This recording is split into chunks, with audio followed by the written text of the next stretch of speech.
Are you doing Twat Magic on Friday? Yeah, Okay. Just a question. yeah, I've got it. I actually got it written. So Okay. Alright, let me Why's your make sure this- camera all blurry except for you there, Greenie? Is it? Weird. Yeah. it is, but it's actually kind of a nice effect. It's kind of weird looking. That's why I was like, am I tripping right now? No, it's definitely blurry on the corners. I think it's focusing on you and unfocusing on the foreground or background. I mean, I don't know if it's. I don't know. Hold yeah. on. Like I said, it's No, fine. no, leave it, leave it, leave it, leave it, leave it, leave it.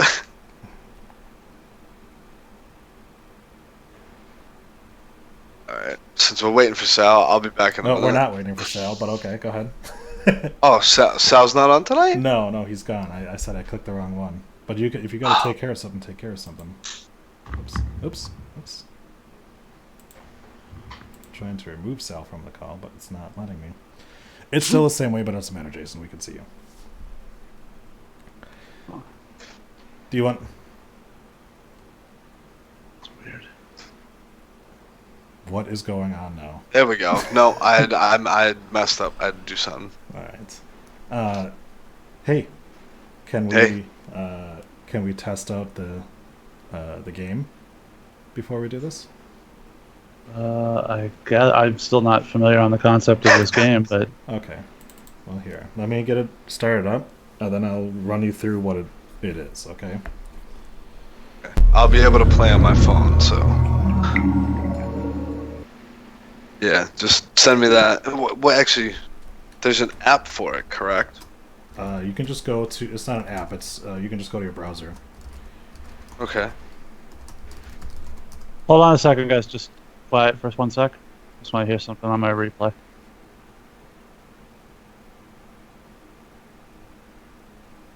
Okay.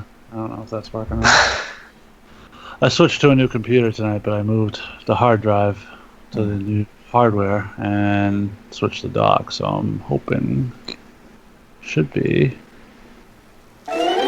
What is said website there, sir? Just a minute. Yeah. Just a minute. Okay. Yeah. Alright. I have the game is really fucking loud in my ears, so I'm trying to. Okay. Let's see if I Hey! can, Holy shit! Who knew that was a thing? what? It's an effect, isn't If you it? go into the Skype settings, there's a blur my background thing Oh, that somehow got turned on. nice. I'm blurry. I'm clear. I'm blurry. I'm clear. Nice.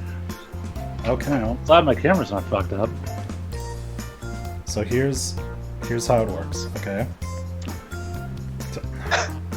Why that's in the corner. Okay. So on your phone now. Oh go wait, hold to- on.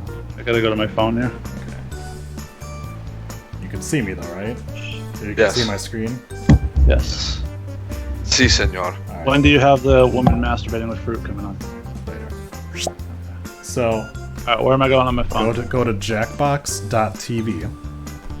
That sounds like a gay masturbation site.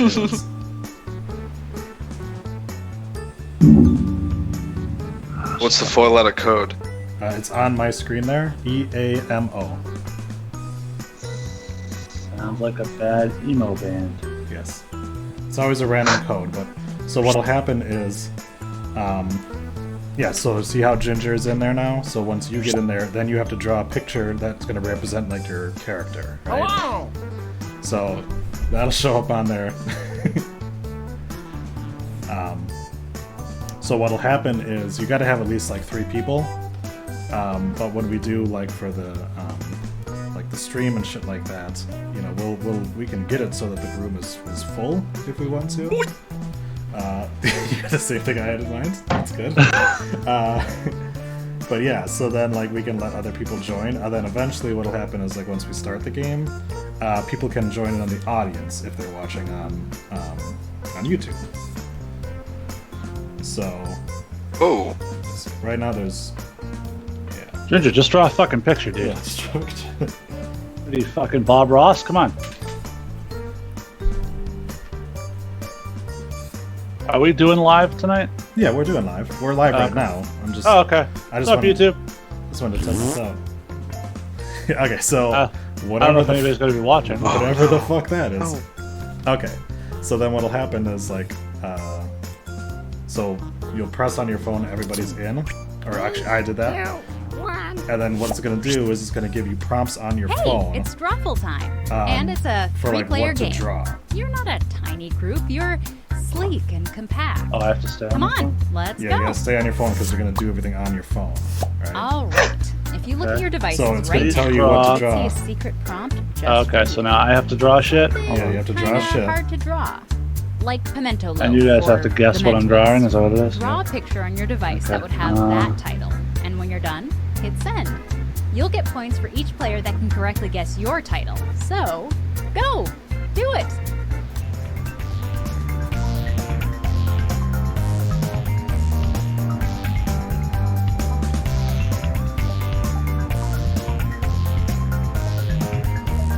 This is terrible.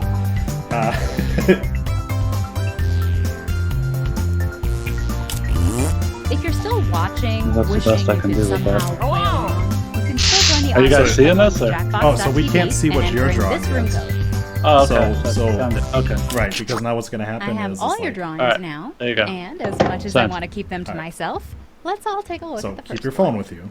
But it's Okay. so it's gonna show us. It's gonna show us the first picture, and you can tell by the people. Now, use your by the device people's to colors type who in it whatever was, the so heck this the is prompt for Ginger's this one. drawing could be. And then you're going to type in what you think that this is, but you're gonna try to make it something that it could be, but it's not. So you're gonna, because you can get points by someone else selecting your answer. Alright? Wait, what? So I'm trying to guess it, but I'm not trying to guess it? You're not trying to guess the real thing because you're going to get that in a second. Where you're going to guess the real thing. You're trying to come up with something that's close enough to it that it could be. Here are So then your it gives you choices. answers. Try to pick the real title and avoid all the garbage And everyone then else typed in. you try to pick the real title now, and you want other people to pick your title because you get points on that. Cut note on me. And then afterwards it'll like, give you like bonus likes for the funniest thing. What's that? And here are your picks. So then it tells you like, all right, I picked Tom Brady. That was Jason's answer, so Jason gets points. Understand that? Okay, so I'm trying to fake you out. I'm trying to guess something that sounds like the best answer. Yeah. So so Very Ginger got points inspiring because stuff. you correctly guessed his title. Makes sense? So I got nothing because nobody guessed Legendary Nutsack, which is what I got. And I didn't get it right. Okay, you should also probably consult a doctor if that's what your nutsack looks like.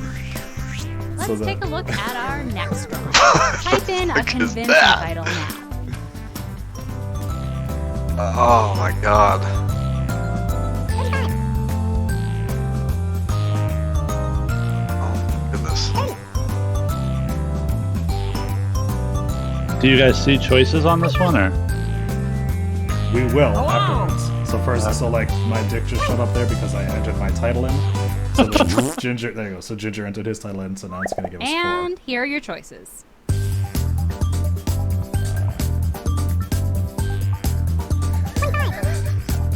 Hello. That's so fucking hard.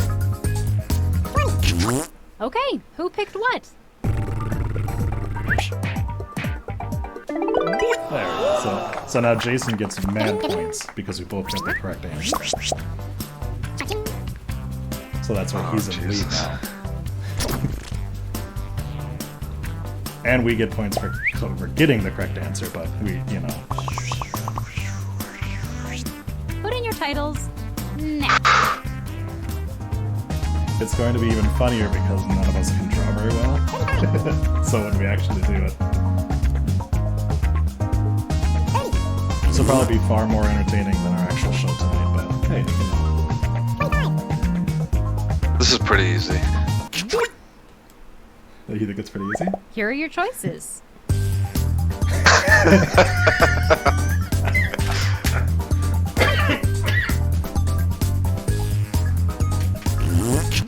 And here are your picks.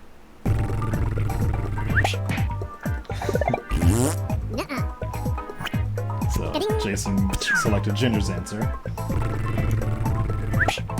Ginger got the correct answer. Oh, it's actually. It's actually crime-solving cats. Oh. So on that first round, Ginger wins. Jason's second. Okay, it's So drawing time. we don't have to again. keep playing this though. We'll go ahead and be done with this. Give me a second. How does my mic sound? Is it okay? Good to me. Okay. Whoa, what the hell happened? We're done playing. We got a show to Oh. do. Okay. I gotta get out and then I'll get. Oh, I need to look up the. Alright. Alright. I can do this outside. I'll be back in a minute. Oh, we have sort of an incomplete perfect 10. Huh. Yeah, I had a little trouble with it. Are we gonna do Fighter Fest results as its own thing? Oh man, I don't know. Because we do that for every other pay-per-view. Yeah, I know. And we're back.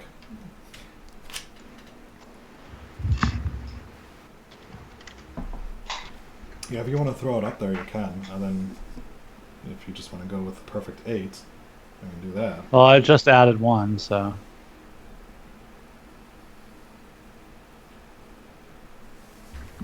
How did you not get like the best fucking segment of the week? Dude, I was On doing it real quickly, man. So Holy shit.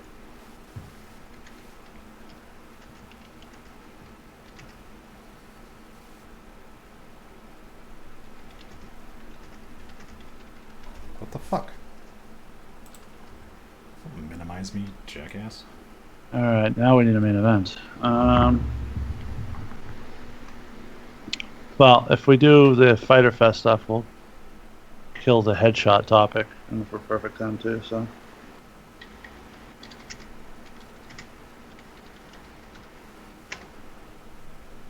Let's see if Ginger has a main event. I feel like we always pick it. Let's let him have a say. Okay.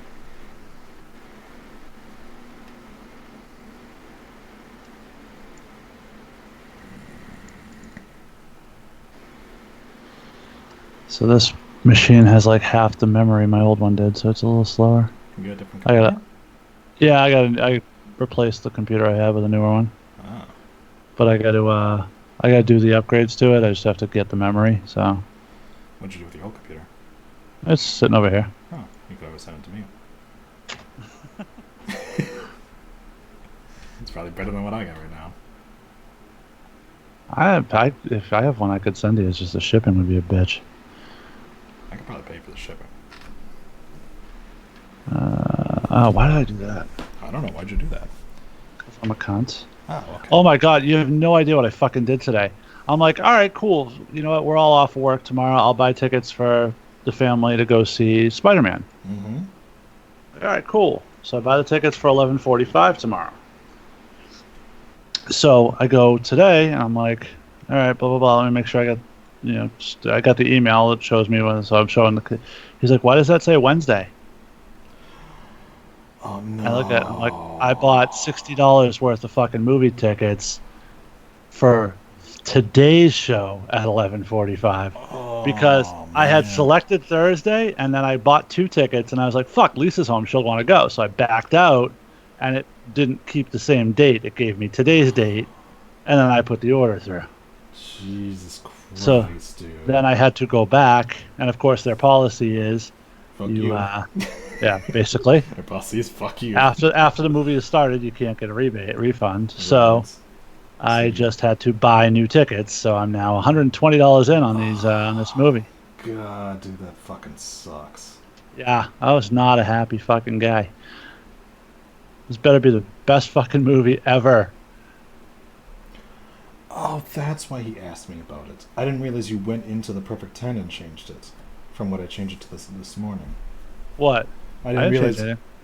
You didn't? Who added Boom Headshot? Was that me? I didn't. Did that? Yeah, no, that wasn't me. I added I might be really out of it. So. I added the ROH and Jeff Cobb one, and I added Kofi and Joe. Okay.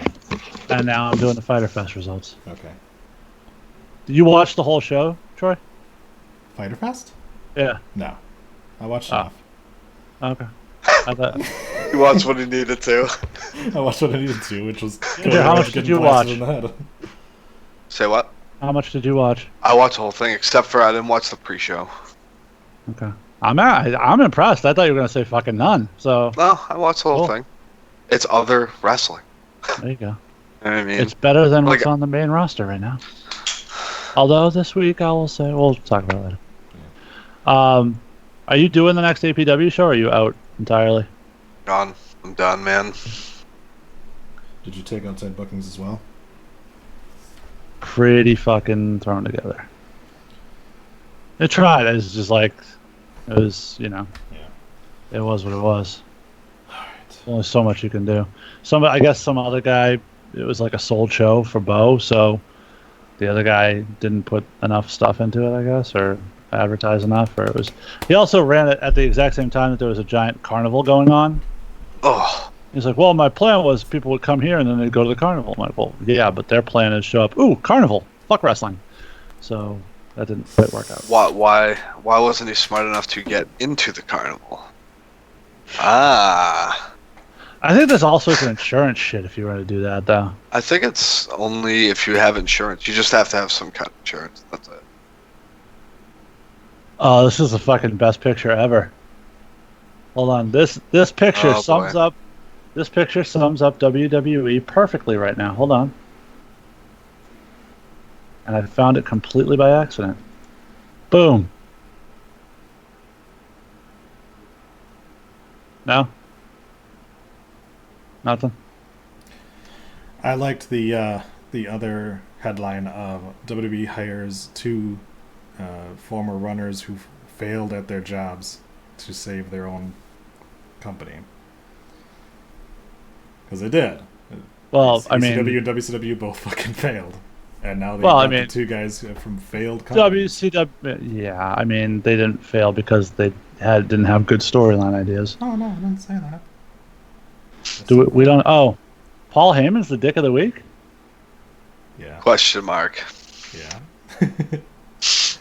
Yeah. Huh. There's a reason for it. Oh, okay. I was gonna say I could think of a bigger dick of the week, but okay. Oh well, if you got a bigger one, go ahead and put it on there. I was just Well, I using it. Just don't pull out your deck. I was Well, using that physically. as a segue to talk about bitches be cunty. So, if you have something better than that, go ahead and put it on there. Well, I mean, I was gonna say Sean Spears, but you know, I mean, It's not his fault.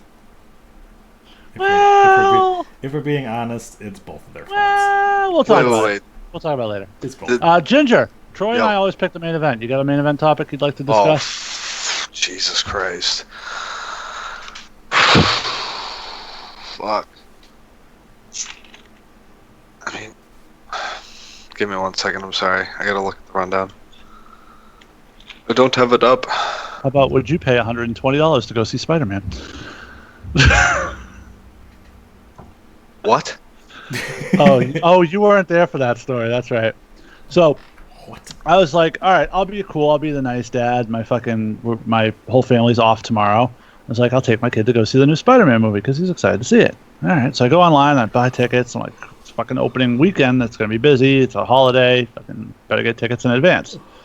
So I go and I buy a ticket. I'm looking at it. I'm like, all right, July 4th, 11:45. Cool.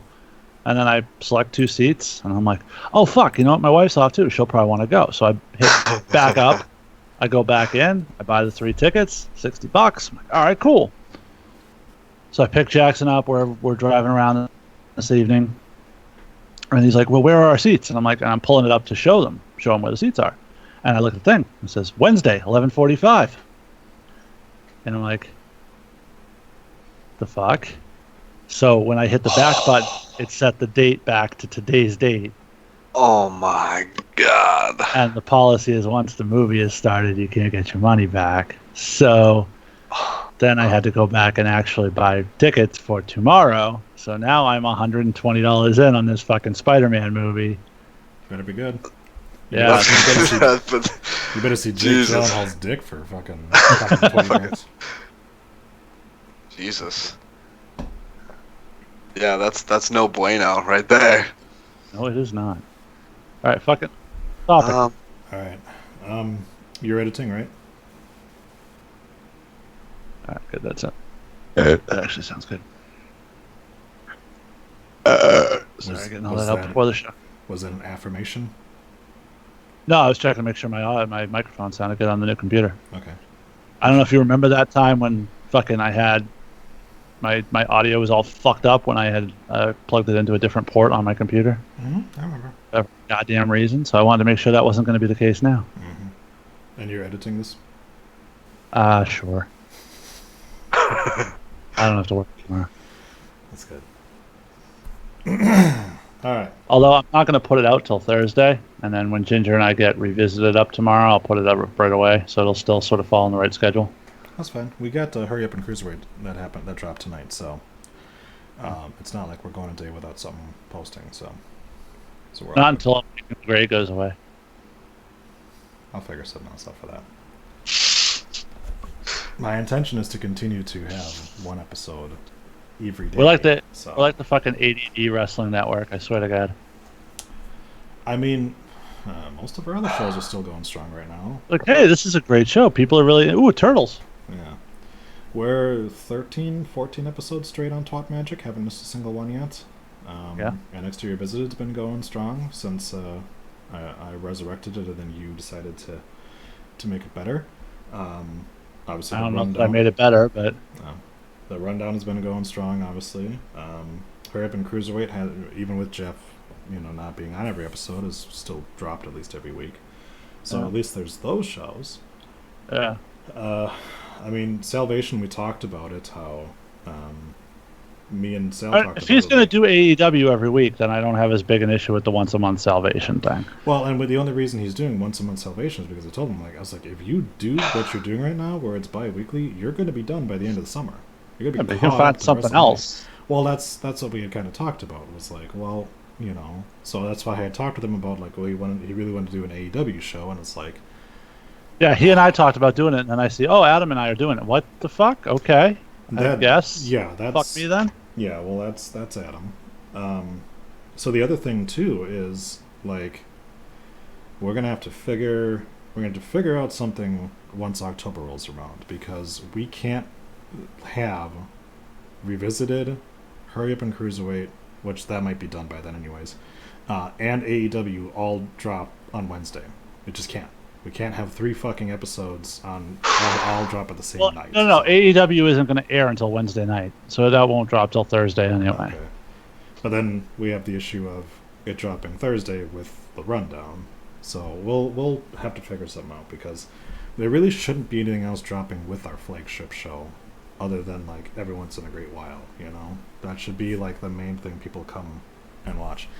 Typically, we get a big boost on Fridays from people going and watching the flagship show. So, I don't want another show to get buried underneath it and just completely forgotten by it.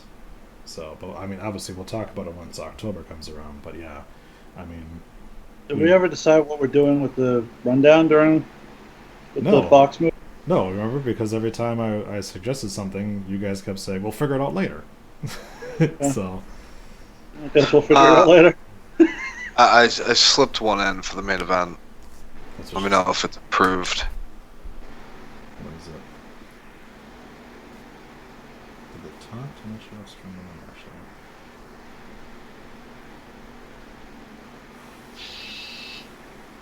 Laundry's done. Yep. Okay. So did you have a better bit? Okay.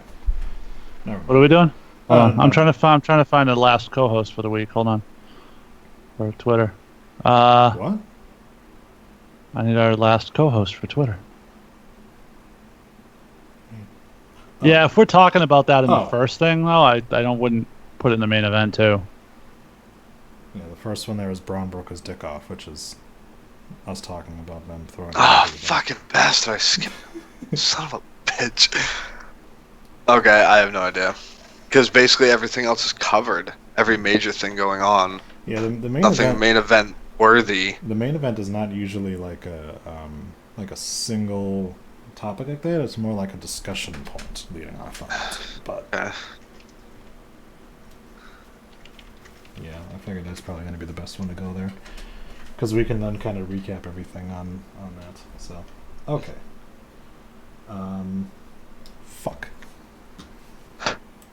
Well, I just realized that I didn't embed this. I'm not on my game tonight. You have to work tomorrow? No. That's why. Yeah, probably. That's probably why I'm cool with editing too. Oh, fuck. So I Was saw- that legitimately your neck that just cracked? Yes. Gross. Ugh. Oh, I can hate crack, that noise. I can crack pretty much every part of my body, including my dick. So. That was my first question. Hold on. Okay. Find someone. We will have to eventually, sometime before next Thursday, do a bracketology for the indie women. Because this is the last week that we are doing the men. Oh, we're down to the finals. We're down to the final four, which I have made it a four corners match. Oh my god. Dude, you have no. I remember back in the day when you would Google someone's name in their Twitter, you would get the like real one on the top. Yeah, it used to be something. I don't know, the internet's kind of stupid today. Well, there was a big fucking Facebook outage that didn't help. Kind of sad. There was a Facebook outage? I didn't even fucking know. Yeah, nobody's that hasn't been used since 2017. That can't be real.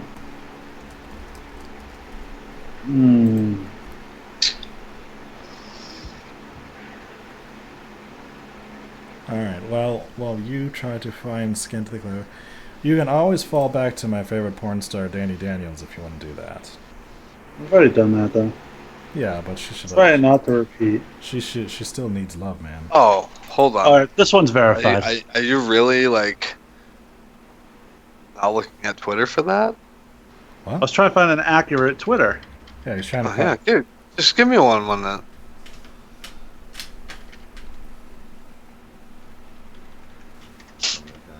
You can add another one if you want. Yeah, I don't give a fuck. Whatever you put on there, I'm gonna read. So.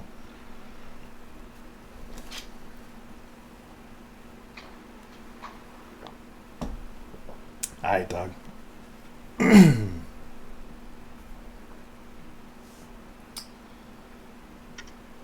I forgot the results.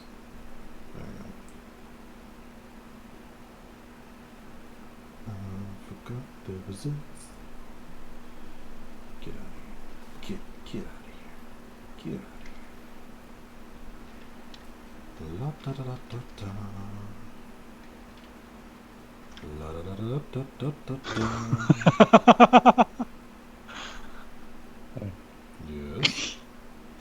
Nothing. Alright. Are you ready?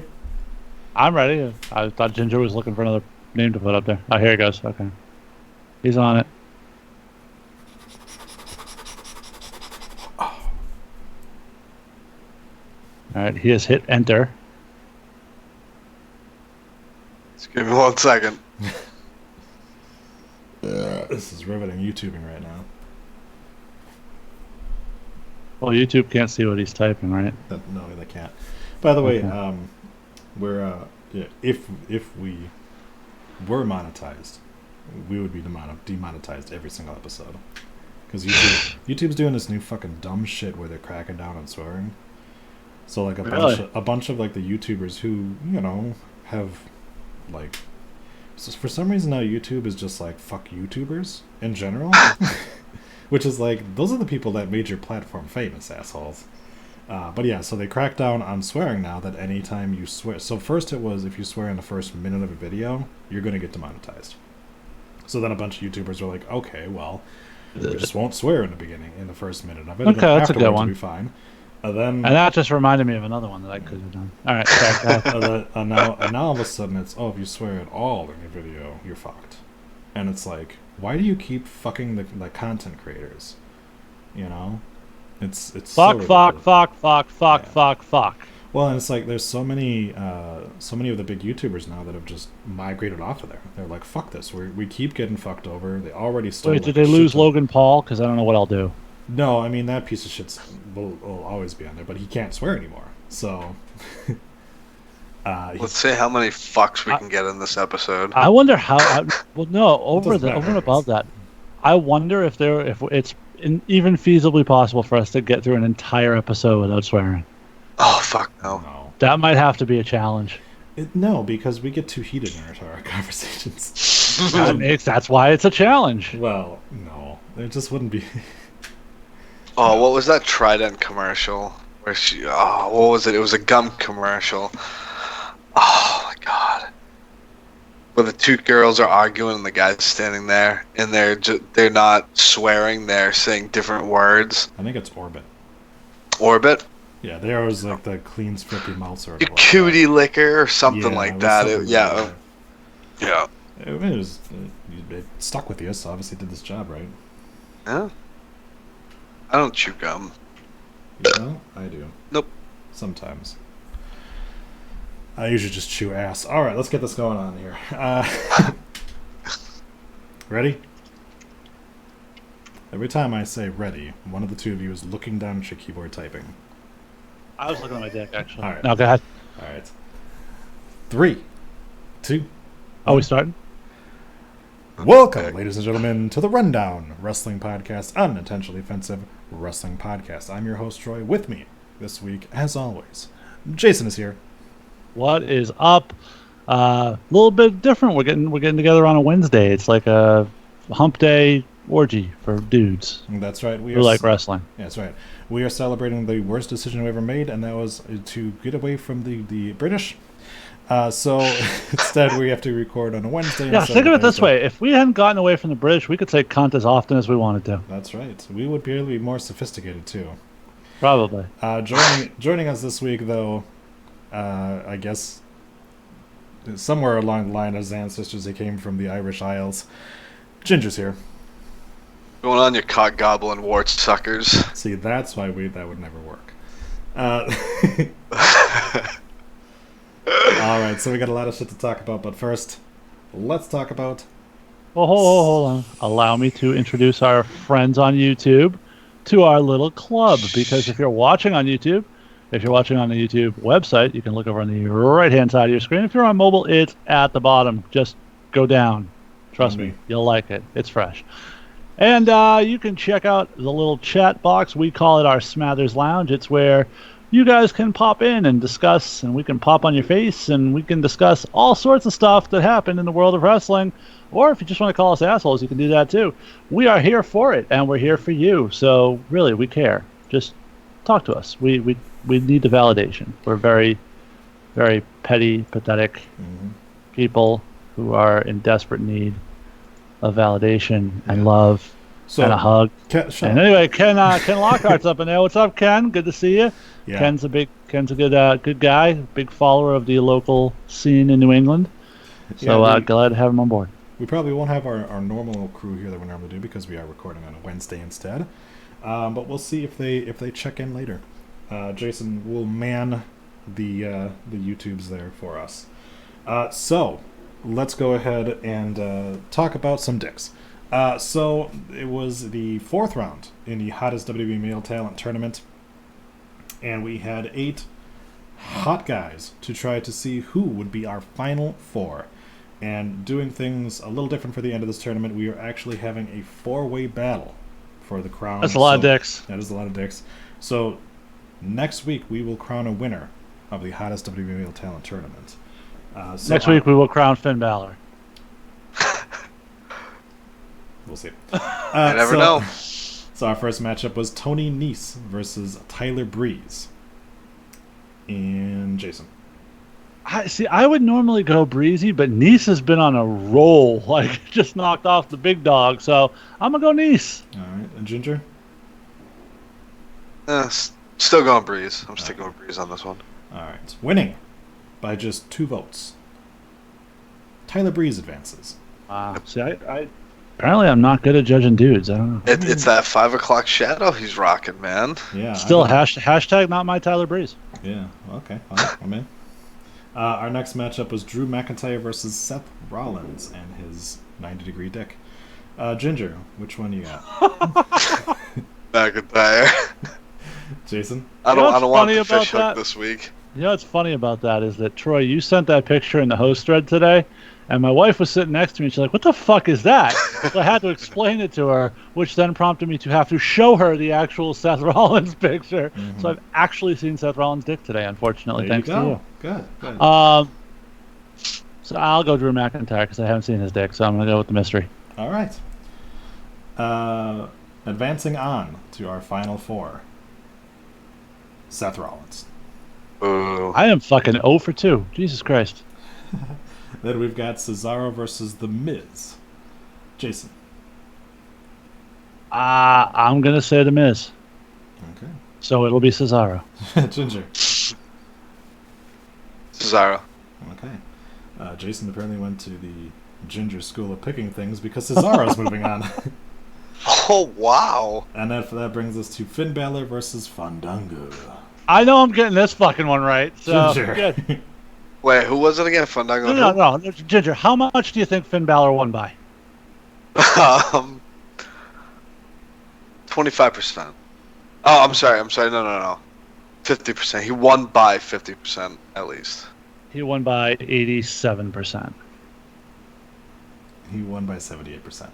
Oh. But you know, I mean, hey, but you know what? That was the stiffest competition he's had.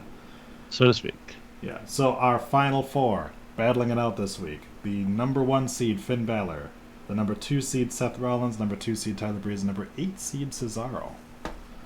So kind of an interesting dynamic there. But yeah, you can go over to rundownwrestling.com right now and vote for who you think is the hottest of those four. And You can go vote for Finn Balor. Stop it. So we have a pay-per-view to discuss. We didn't do predictions, but I actually got them all right, so it would have been a sweep anyway. All right, So. shut up. So we so Fyter Fest was sort of a we didn't do the predictions on this because it sort of was, Because we forgot. well, we forgot, but also like this wasn't built as like this was their next pay-per-view. This was like a exhibition thing. Yeah. In We got Fight for the Fallen in 2 weeks. That tells you how Right. much this. Yeah, so that one we will be doing previews for. Well, that's going to be a busy week because Fight for the Fallen is the same week as Extreme Rules, isn't it? Yep. Oh, goddamn.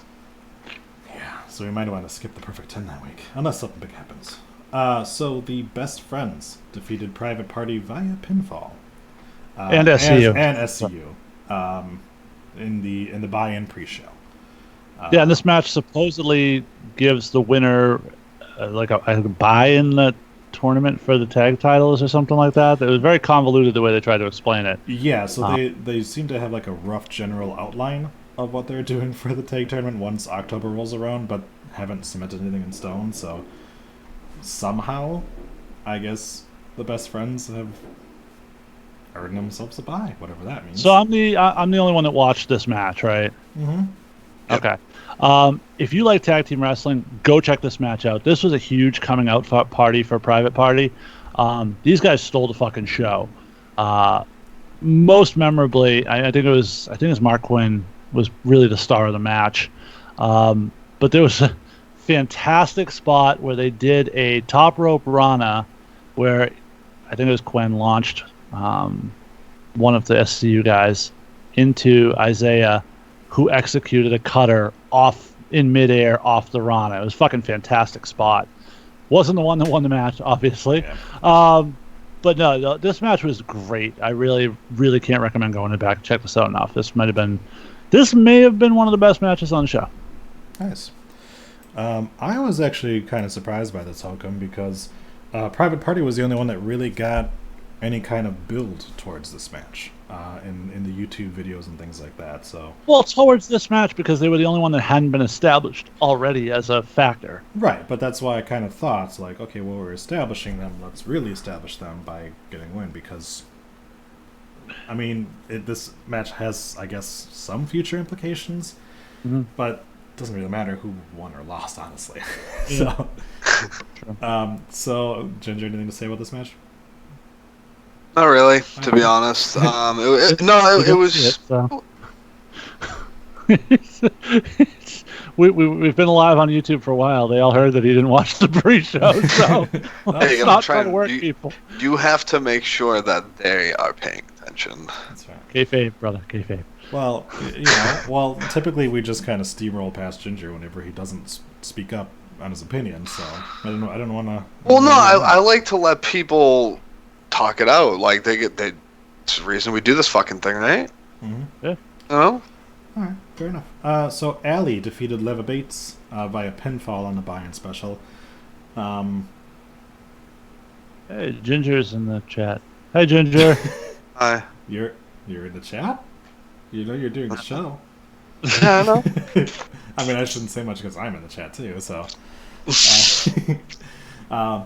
yeah, Leva Bates is that, to me, is that like good hand kind of person where, like, at this She's point, gonna smack your ass with a chair now. I know. Well, she's not really the kind of person that I feel like is going to get a push in most companies. So, and I think here as well, she's a very good worker, but she's not great. And she, her gimmick is like a cosplayer. So, Here she's the librarian. That's right. They did the whole fucking stupid librarian thing. Which, yes. Well, no, now she's not anymore, right? Because she lost. No, she is. No, she still is. Oh, I thought So, this was couple for things the coming out of chance this. to use that. No, couple things coming out of this. First off, if this was on the pre-show and this was done to incentivize people to watch the show, this did not do that. No. Leva Bates and Peter Avalon as the dueling librarians was relatively annoying. I didn't find it funny. They were trying, but it just wasn't there. I do sort of like the premise that, like, Peter Avalon's in love with Leva Bates and she doesn't know it, and they're both the librarian and they're shushing each other. It's a little goofy. Allie was great here. Allie had great energy. She did really well. Her moves were good. She's got a great T-shirt, which I really love, which is Allie Elite Wrestling, which I thought was kind of a cool little takeoff. But yeah, no, Allie needed a little bump for her first live appearance. Ironically, this is the first singles female match in All Elite Wrestling. Yeah, that's kind of sad. Yeah, but and remains the only singles female wrestling match in All Elite so far. But the highlight of this match was that they cut to the back, and you see the back of Brandy Rhodes' head as she's watching the match on TV. Which means she actually watched TV like a human being. And then they cut back to the commentators who said, it's refreshing to see somebody watching TV at a sensible angle. Nice. So, yes, that was the highlight of the pre-show for me, that skit. That was good. That was clearly just a little bit of a, wink, wink, nod, nod, sort of. It's not exclusive to WWE. I mean, that No. exactly, like, you can watch the old WCW things. They did the exact same thing where the person was watching it in an awkward fucking angle so you could see their face. Like, the wrestlers in WWE, you would know them from their backs. Yeah. Like, especially the women. Like, you would know the women because they all have different fucking colored hair or different outfits, some of that. There's no fucking reason to continue to have them watch TV in this. I don't know, if Charlotte and Lacey Evans had their backs to you, would you really be able to tell them apart? Yeah. You think? Yeah, shoulders. I don't know. They're both pretty broad-shouldered. Yeah, I think Lacey is thicker than Charlotte. I don't know about that. Anyway, they're both blonde, but they do have different hairstyles. They continued it on Being the Elite this week, where Brandy's watching TV the same way, facing it directly, and then somebody, I forget who it was, comes over to her and goes, "You're doing this all wrong," and she turns her to the side. Says, "Oh, this is much better." I mean, that's an easy joke to me. We've made that joke before numerous times too. That there's no way that just would not be fucking comfortable. But another promotion doing it was just funny to me. Oh yeah, it's a dumb thing that doesn't need to happen anymore in professional wrestling, and continues to. So speaking of dumb shit that happened in professional wrestling, let's get to the main event of the buy-in show. Yeah, so Michael Nakazawa took on Alex Jabali in a fucking hardcore match. Yeah, I never need to see Alex Jabali in a ring again. You know, Yeah, no. This is not a guy who's a wrestler. He sort of was a mark who learned a few moves in an attempt to. For those of you who are unfamiliar, Fighter Fest is a fighting gaming festival hosted by CEO. Jabali is the ended up. I think he tore his Achilles, ruptured his Achilles, something like that. Couldn't do the show. They did some sort of weird little run-in where he ended up getting the pin even though he wasn't in the match. So this year was the comeback. It was Nakazawa versus him finally after a year. And should have waited another year because Alex Jabali was not really bringing it here. Nakazawa was Nakazawa. He's sort of like an... can I say like an Asian R-Truth? Like, he's there for the comedy. He's not... He's an okay worker who's there to get chuckles. He did his oil spots that he usually does. Other than that, Jabali choked out Nakazawa with a gaming controller at one point. That was because it's a hardcore match and he's a gaming president, so fucking got to do a gaming thing. But yeah, there was a lot of inside sort of nerd gaming jokes that I wasn't privy to. So maybe if I was, I would have enjoyed it more. But yeah, it wasn't there for me. Ginger? He didn't watch the pre-show. No, it's fine. It's fine. Yeah, this entire pre-show should probably be completely flopped. Start off with Nakazawa and Jabali, end with the best friends. Ali looked lovely though. Yeah, that's fine to put it in the middle. The best friends winning would have been. I would put it in the middle. Yeah, exactly. The best friends would have been a better lead-in to the show and get people more hyped for it than this abortion. So that brings us to the main card. Chima took on Christopher Daniels and defeated him. This was a match where, they played up a lot of these guys having a lot of history together. Christopher Daniels kind of being trained by Chima and, No. Sorry, backwards?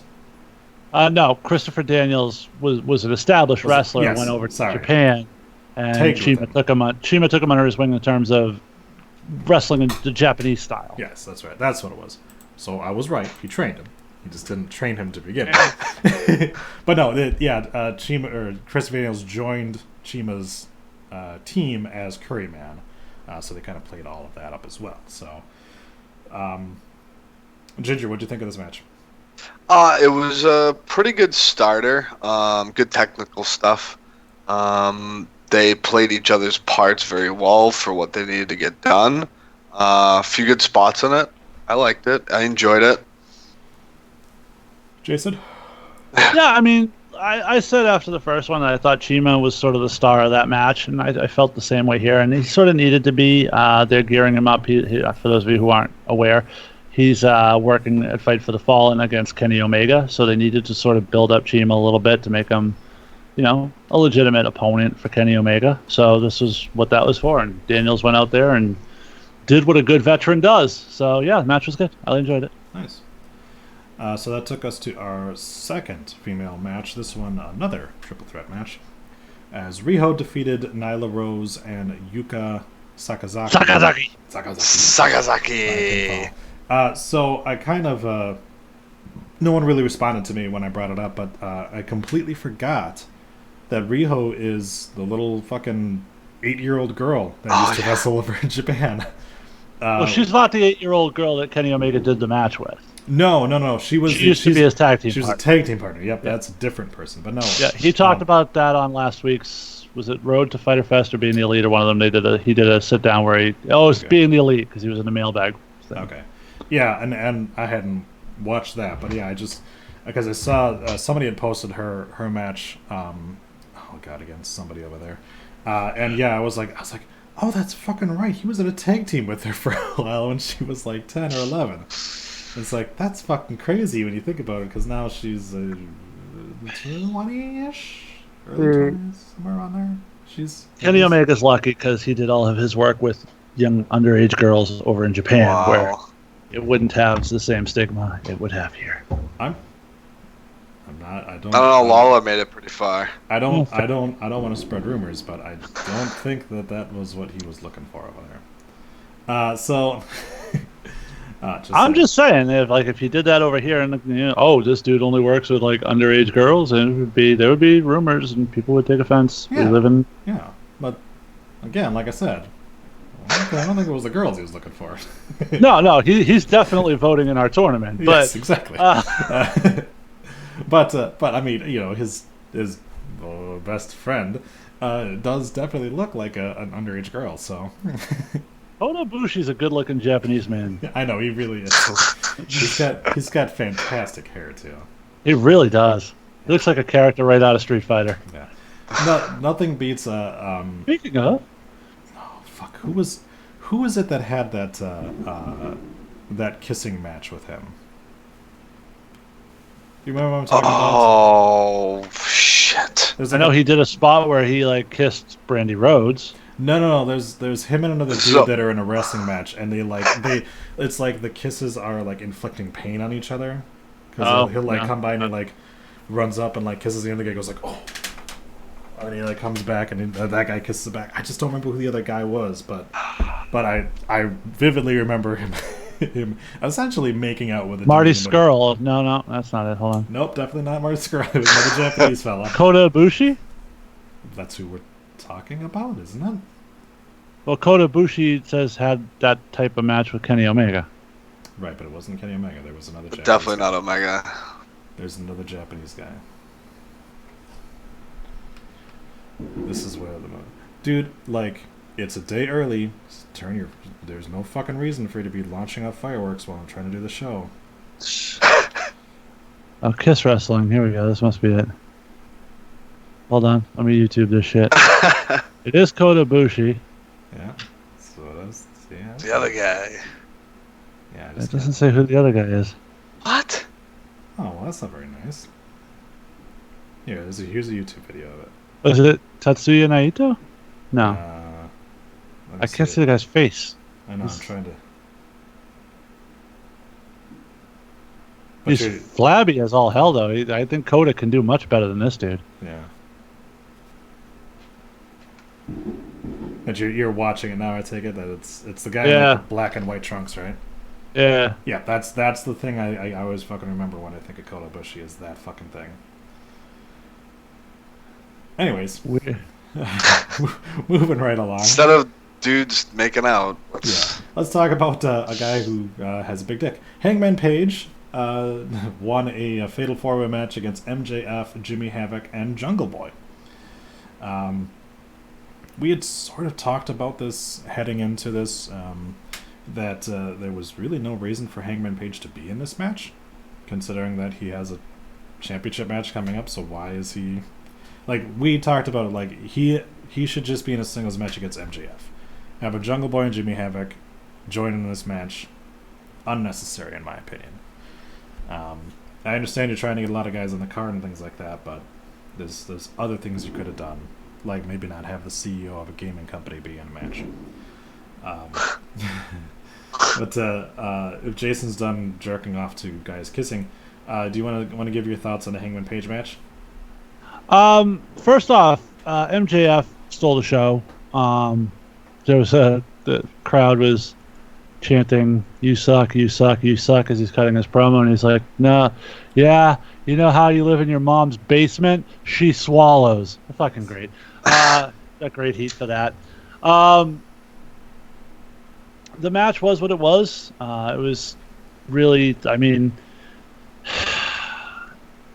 Havoc and Jungle Boy were sort of just side pieces. The real story here was Hangman Page versus MJF. However, the interesting thing is they just said the winner of this match at Fight for the Fallen would face Kip Sabian. And I'm like, why? Why are these guys fighting for the right to face Kip Sabian? Like, that seems a little weird in terms of booking. Sabian's had one match, and it was on pre-show last time. So, seems a little weird that we're fighting for the right to face him. I mean, when you're Hangman Page and you've got the shot at the heavyweight championship, it seems like, of course, I mean, Kip Sabian would be the next thing on your list. But yeah, the match was good. It ended with a buckshot lariat into the Deadeye on, I think it was Jimmy Havoc he hit it on, as MJF ducked out of the way. But yeah, no, great. MJF is sort of what EC3 should be, but WWE won't let him be. So, well, maybe not. Maybe we'll see. Okay, and Ginger. It was all right. I mean, a lot of people are gonna hate me for saying this. I've only seen them work 2 times. I don't see what people see in Hangman Page. I guess it's not really true to what he could be, but I don't see what the gimmick is. Is he a Western shooter? He's a big, strong boy. Big strong Big strong strong boy? Texas guy. Big strong. Yeah, I don't like it. It's already been done too many times. Oh, stop it! He's the modern day Barry Windham. That's sort of what he's doing. He's like Bart Gunn, and I don't like that. There's only one Bart Gunn. The shit he does in the ring at his size is fucking mind blowing, dude. Sorry. Oh, it's fine. I mean, this match didn't necessarily showcase it, but if you go back and watch, like, I think that's what it Troy is. can attest to this. If you go back and watch his ROH match, his last ROH match with Jeff Cobb, fantastic. Yeah, I think that's the unfair judgment that I'm having. Is I haven't seen enough of his shit to be judging him. His match with Neville was really good from Rev Pro, so it's always going to be hard to judge a guy on anything other than a singles match, because normally then they have to save some things. They have to let other people shine in multi-man matches. So it's a little bit more difficult. But Page versus Jericho should be rather interesting. I think Jericho's a guy who could take a lot of his until Jericho wins the title. I've already explained that. I think that's probably the wisest thing they can do. That's what I said right off the bat. Did we talk about the women's match other than Kota Ibushi kissing dudes? Because somehow we ended up there. I didn't think there was anything else that we needed to say about it, but if you had something else that you wanted to say... Well, because I was critical at Double or Nothing that they sort of took Nyla Rose, and instead of letting her be the monster, they brought in Awesome Kong, which I thought took away from Nyla Rose. In this match, she was the monster. She was the powerhouse. She did a great job with it. There was one spot where she caught both of them off the top rope. It was fantastic. Great power display. And Yuka Sakazaki just has all the fucking personality. Like, she has the potential to really break out in this women's division because she's got a natural charisma and hammer pants. So, fucking let's go. If you watch any of like Stardom or any of the other women's wrestling promotions over there, there are a ton of like really entertaining and really charismatic Japanese wrestlers. The biggest thing is that they don't speak English, so you're either never going to see them over in America, or you might see one or two of them come over as a la like Io Shirai, Kairi Sane, Asuka, things like that. But I think that there's a huge untapped market over there for the women that are over there, because there are so many of them that are not only incredibly attractive, which is a must nowadays, has always been, but also there's just the charisma that they have and the ability to to tell stories and give off character work, but where you can't even I don't know what the fuck they're saying, but I can understand what they're getting at just by inflection and things like that. So. Well, plus, I mean, how much fun is it to just say Yuka Sakazaki? Yes, it is. There's a lot of very interesting names to say over there. So that brings us to Cody versus Darby Allin. This one wound up ending in a time limit draw, which I always think is kind of dumb. I think. I will say this though: starting at the pre-show, they were breaking down 10 minutes remaining in this match, so they set this up all the way from the beginning of the show. Yep. So this was good. This was well done in that regard. Yeah, there wasn't there a time in WCW where like everything had a time limit, like every one of their TV matches. Yep. Yeah, and it was like few and far between where you actually had matches go to time limit draws, and I thought that they probably did it in one of the best ways, because it was always a constant thing, and like the announcers would kind of say it sometimes, like, oh, they're getting close to that time limit, and then when it actually did go to a draw, you're like, oh, okay, let's see more of this. So. So this one is going to go down more for what happened after the match, but a lot. Oh no, hold on. So No, I wasn't. Right I was actually going to say something about the match. Oh, okay, go ahead. I was saying like it's going sure, to. I thought he was fast forward skipping it, mode, too. sir. No. Reset. It's going to be remembered more for what happened after the match, but it needs to be said some of the things that happened in this match, and the biggest one to me was Darby Allin's trust fall. What the fuck? was Why? There are so many things that could go wrong on that. Thankfully, nothing did, but there's so many things that could have gone fucking wrong on that. I gotta tell you, I don't know what would have been worse, what he actually did, or if he had missed the apron entirely and just fall straight on the floor. I don't know which one's worse. I don't know.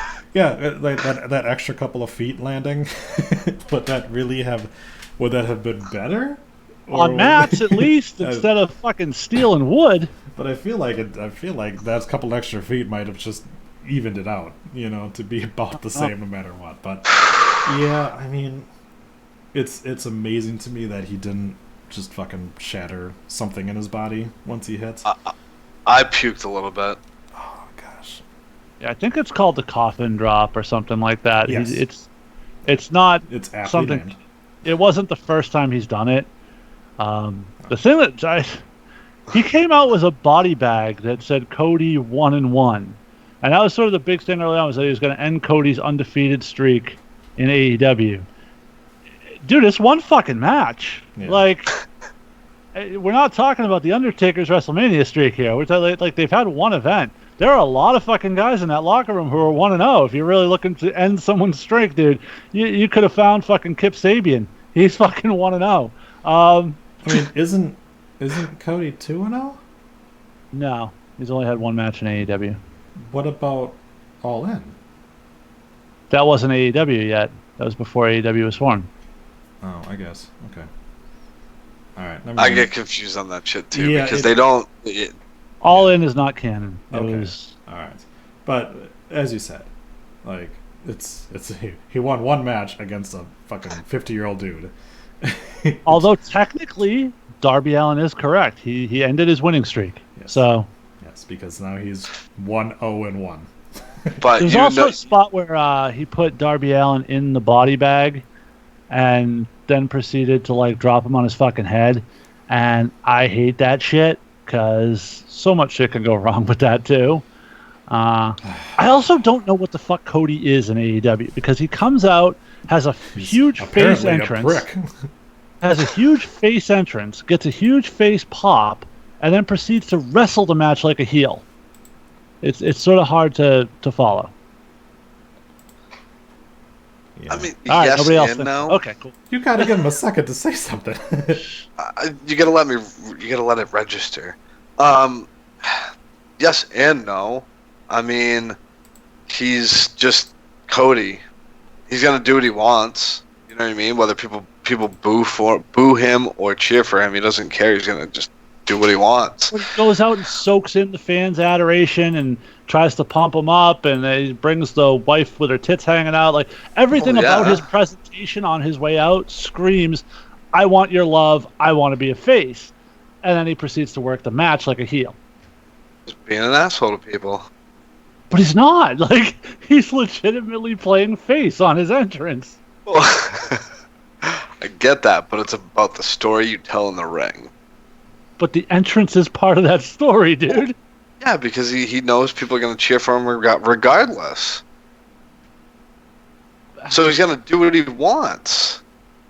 Yeah, but I think that there's enough people out there who know that they're gonna get cheered for that are still heels that just embrace being heels. Right. Yeah. You know, Daniel Bryan didn't do a yes chant in fucking Washington, even though he knew they were going to go crazy for him. Yeah, he did exactly what he would have done in any other place. Exactly.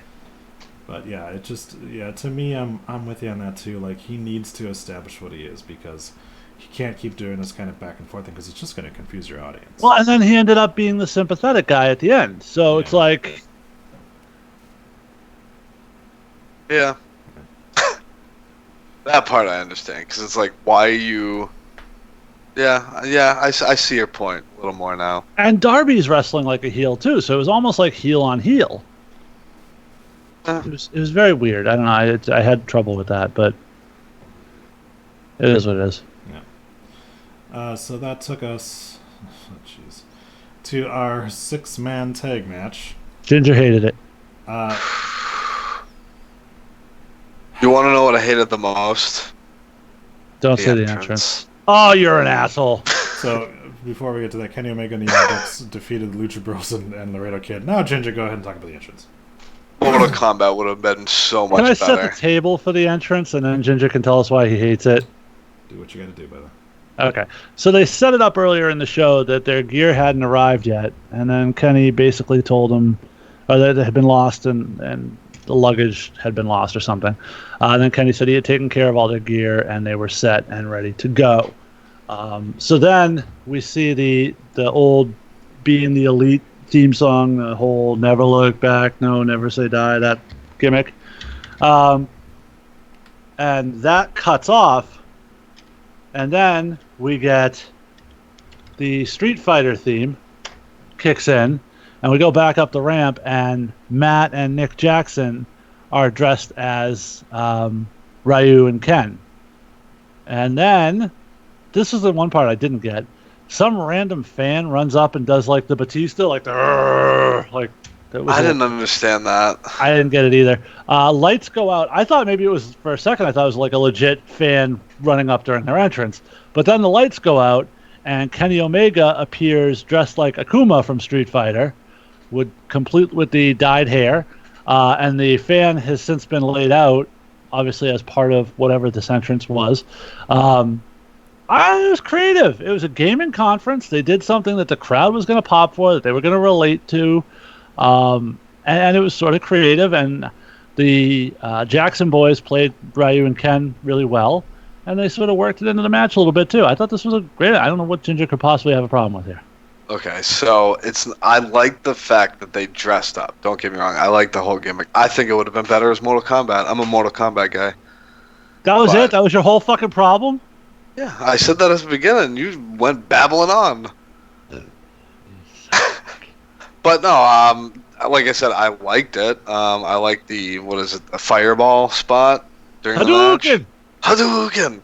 Oh, I believe that was on the lost episode of NXT Revisited. Nobody's heard that. It's just a 20-minute conversation about the Hadouken. So when they came out in those outfits, I said in the host thread, they better fucking do a Hadouken. And sure enough, Hadouken! Double Hadouken! It was great. Triple. Yeah. I do wish they had sent out like Alia's Cammy or something. That would have been cool. Or Yuka Tsukazaki as what's her name there? Chun-Li. Yes. But Chun-Li is Chinese, not Japanese. Or you could have sent Rusev out as Zangief because he's not doing anything these days. What? Nothing. It just makes me sad. That's all. That guy deserves better. Zangief? Yes. Alright, so that brings us to our main event. Jon Moxley versus Joey Janela. Tell me this doesn't have Rusev written all over it. We've talked about that before, that he looks like fucking Zangief. Okay, I don't know we've talked about that before. Okay. I haven't been on the show, so. Alright. See some vegetable porn, or what? No, I was waving to my own picture. Jon Moxley, Joey Janela, unsanctioned match. It was what it was. This was another what the fuck? Like, no need for this at all. Exactly. So we're to be believed now, basically, that Jon Moxley left WWE so that he could drive fucking thumbtacks into his body, and like that was the shit that I don't like. Maybe it's just me. I've never been into like the whole deathmatch thing. It's never done anything for me. I don't think it's what wrestling's intended to be. It's not the art form. It's not the performance. It's just let's do a bunch of stupid shit to our bodies and see who can fucking not die. The thought of taking off a guy's shoes before you do a thumbtack spot is like. Go ahead. I didn't mind that. I thought it was creative. I had never seen it. I'm sure they do it all the time, but I hadn't seen it before. I hadn't seen it Fucking before Mark. either, and all I could So- fucking think of, again, this is like, I can go back and watch ECW on the WWE Network, and that shit doesn't hold up. I used to love that shit when I was fucking college, and it was on, and it was fresh, and it was new. I watch it now, and I go, God damn, that guy's going to have rough life when he gets older. And he's concussed. And I look at this, and maybe it's just that I'm a dad now, and shit's different in my life, but I look at this shit now, and I watch this dude taking thumbs at, and I'm like, man, that dude's gonna get a fucking staph infection walking around on that mat with all these fucking cuts like that. It's not, nothing that they did there was worth the risk. This is a bullshit convention show you're not even charging for, and I don't mean to go back to like the whole, oh good, you almost killed yourself for, you know, a hot dog and a handshake, whatever the fuck, but it's sort of along those lines. Like, I understand that it's Jon Moxley's first appearance and he wants to make an impression in AEW, et cetera, but this is not a showcase of Jon Moxley. This is a showcase of guys who can't actually work. Those are the guys who work these kinds of matches. So, to me, the whole like backyard wrestling thing was cool when I was 17. But once I got older and, you know, started to really appreciate like the technical side of wrestling, things like that, it really became where I'm just like, I was like, that isn't wrestling to me. Like, what happened in this match wasn't wrestling to me, because first of all, like, they had this match with very little fucking build to it. Like, these guys just, looking at like the build for this, essentially these guys just met each other.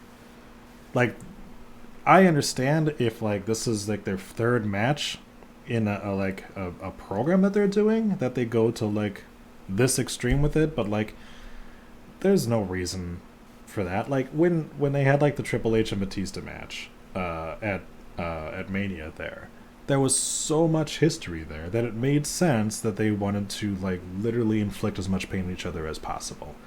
That to me is, you know, is a downfall. There's no storytelling and just like, we're just gonna fucking beat each other with light tubes and shit like that.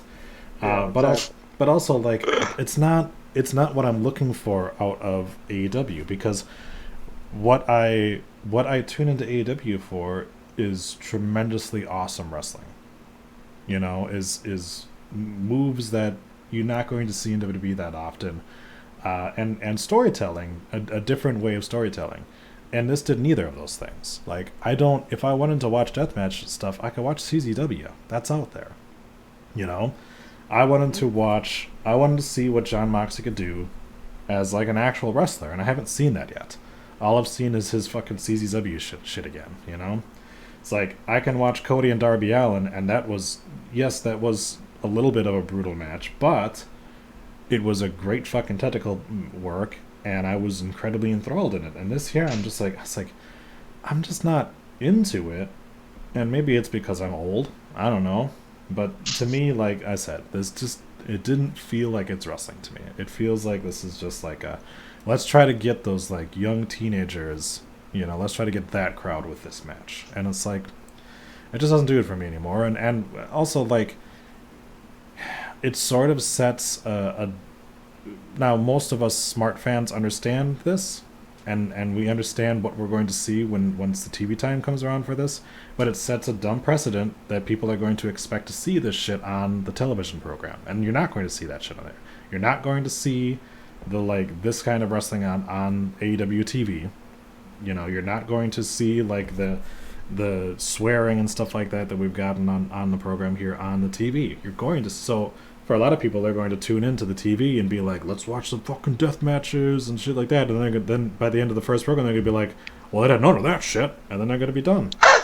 Well, it was funny because actually in the post-show media scrum they did with Tony Khan, they said, well, can we expect to see this kind of stuff? No. This is just pay-per-view stuff. Yeah. Like, I don't know. Yeah, so that crowd that you're trying to get, you're going to lose instantly with the TV show. You know? So, like, then what's going to happen is those kind of people that want to see that kind of shit are only going to tune into your pay-per-views, which you have a deal now where they can stream it for free through Bleacher Report. So, like, that seems like not a smart way to get ratings for your show. You know, to get interest for your show. To get interest for your pay-per-views, sure, you know, for the future, but like we're only a couple months away from them having a weekly TV program, and they need to start building, you know, some things for that. And like I said, you're not going to get it with this because you're going to disappoint a small minority of your fans who are going to expect to see this kind of shit. Expect to Ginger? You guys basically hit every fucking nail on the head, to be honest. Okay. That's the only thing we didn't do. We didn't drive a nail into someone's head. That's true. So. Well, you know what? I don't like the deathmatch shit. Yeah. Okay. Anything that else? And no Penelope Ford. What the fuck? I know, right? I know she's banging Kip Sabian now, but I mean, she's still. We were missing a couple people on this, but. Who else were you missing? Oh fuck! Who's the other? Oh, like Britt Baker and Kylie, Smiley Kylie, and things like that. We didn't. Yeah. We didn't. But you could have seen them. You could have had like a backstage thing or something like that, just to kind of remind people they exist. But I understand. Well, Kylie Ray is kind of off-brand alley at this point, so. That's true. But Britt Baker is having her win that first match. It seems like you're going to try to build around her. Then you didn't book her for the next. Well, they did have her on being the elite, making sure that Christopher Daniels got dick flipped by Joey Ryan. So yeah, there you go. All right. So anything else to say about this before we move on? Nope. All right. So we're going to move on from talking about that Perfect 10 to dicks.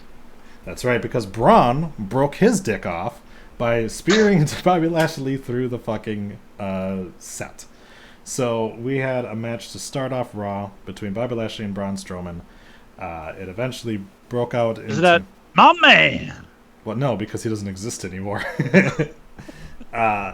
And then Braun tackled Bobby Lashley through the light boards on the back of the stage there. Bobby Lashley, 100% fine. Braun Strowman, shattered pelvis. So he'll be back in a week. So one, Braun Strowman is a fucking moron because he did a lot of damage to himself and 0 to Bobby Lashley.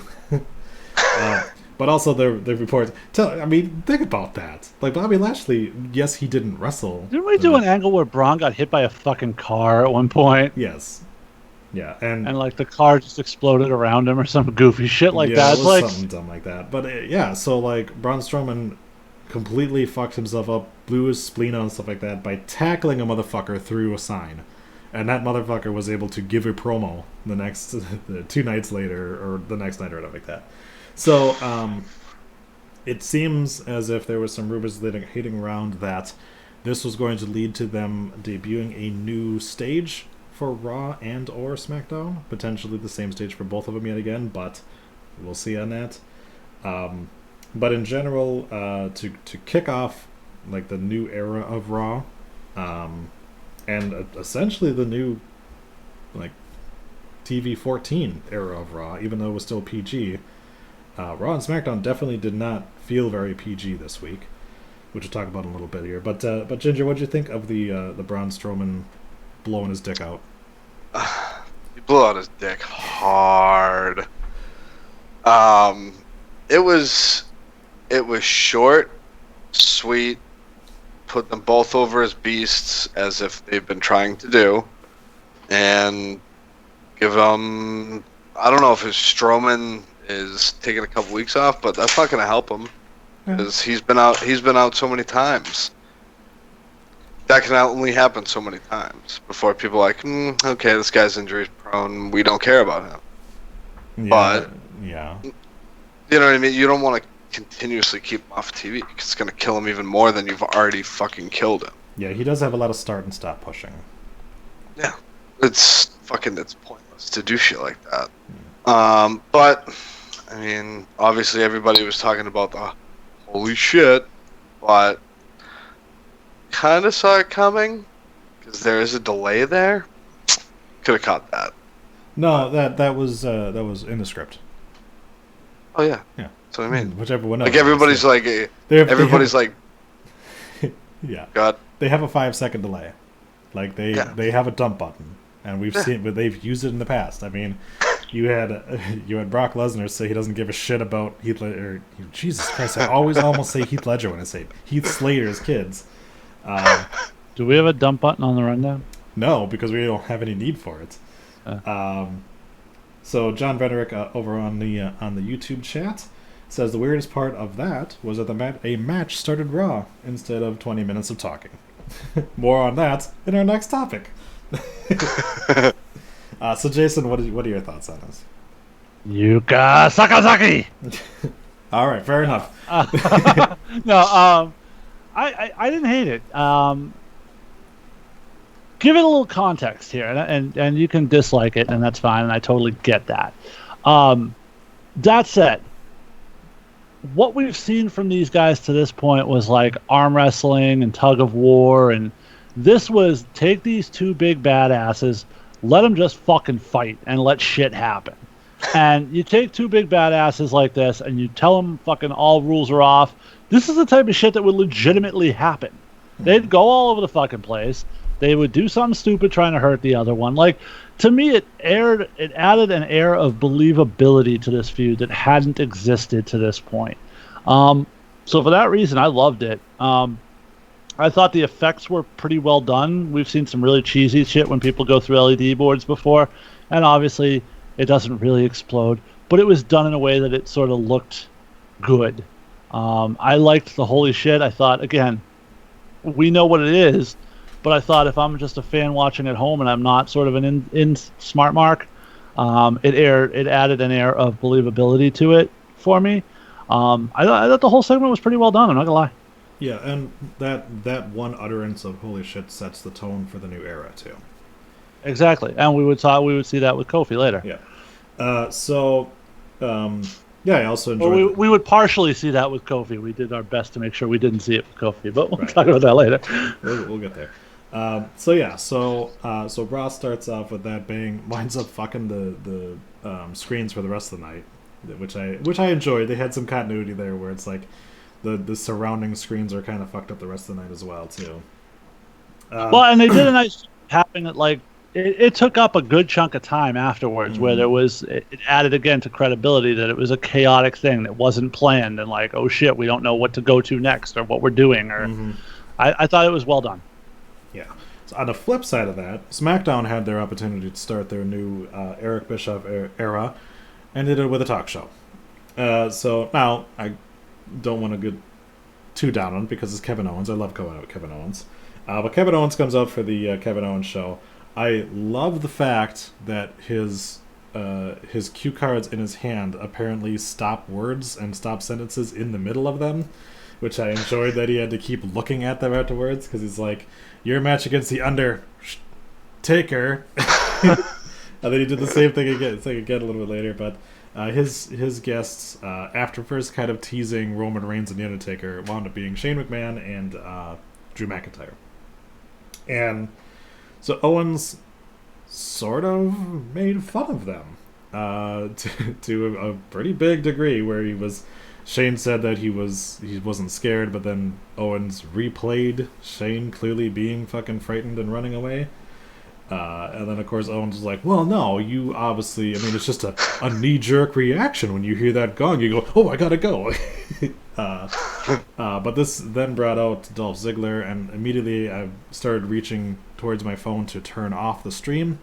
But thankfully I didn't, because as soon as Dolph Ziggler comes out there, Kevin Owens proceeds to lay into him, which was amazing, and actually said, I'm not going to sit here and let you come out here and say, it should have been me, it should have been me.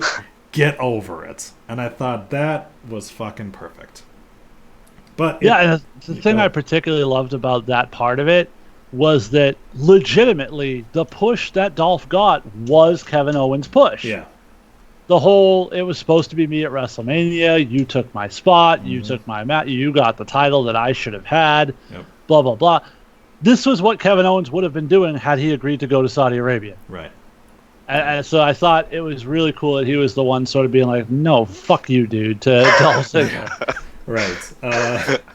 But it did sort of, at the end of this, it really felt like, it was like, wait, isn't Owens a bad guy?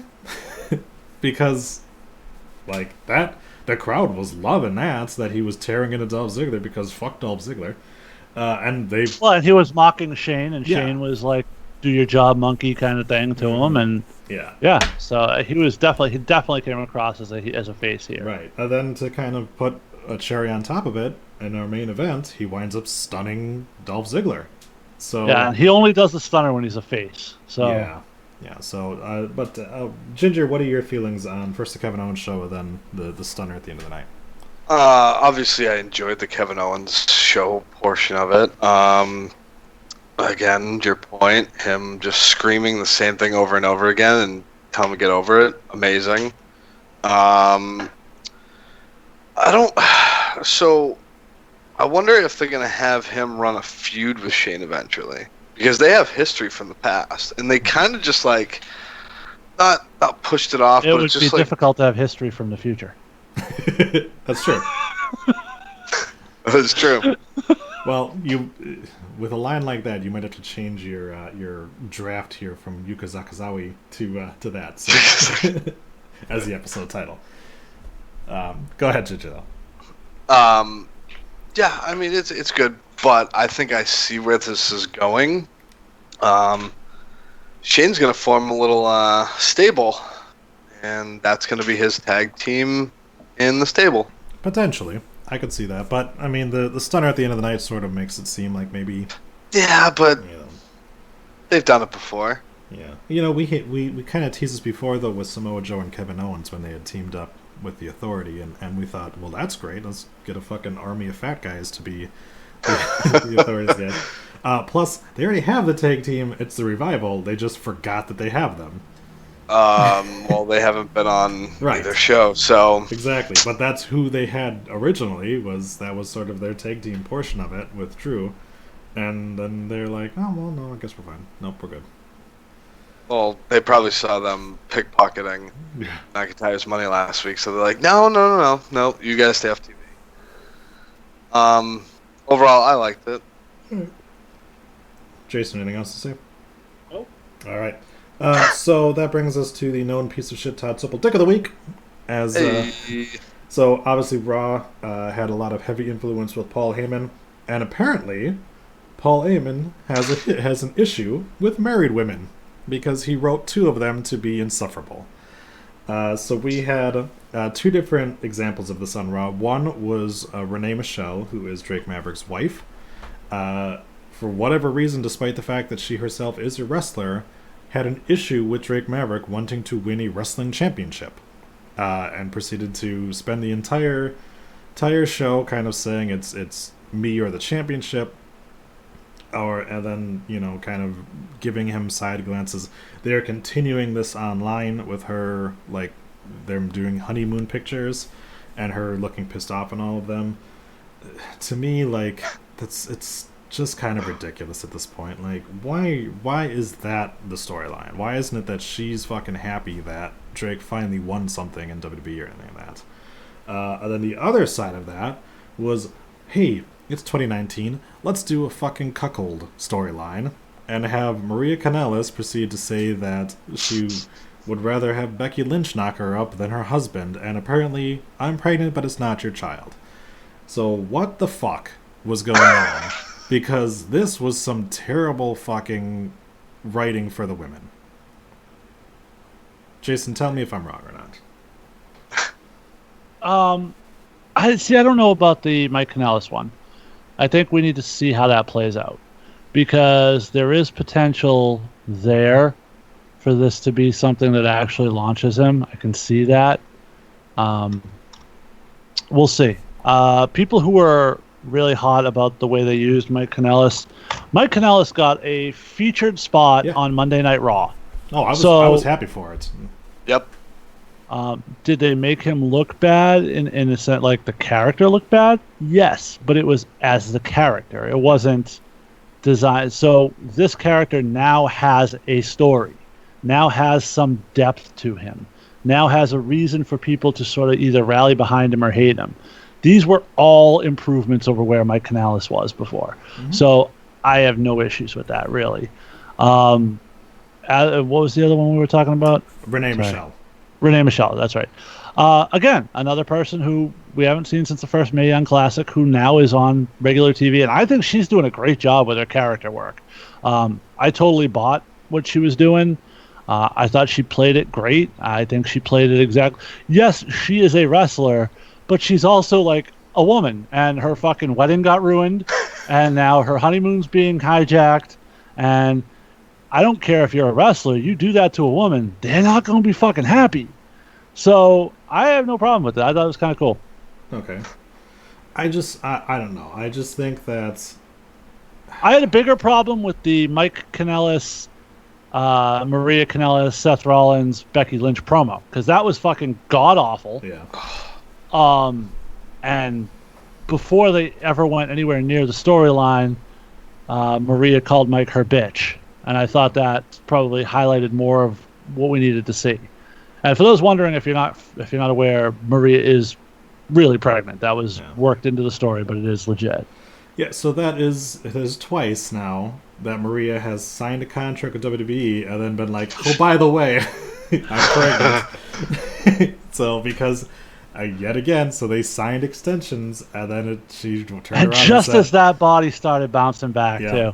Yeah, so I'm not sure. I know that a lot of people are quick to jump to it. Well, like, oh, well, they're burying Mike Kanellis as punishment. No, they're fucking not. They're using them. Like, people need to understand what burial actually is. Like, the only person on this show who had seen Mike Kanellis was Jeff. Yes.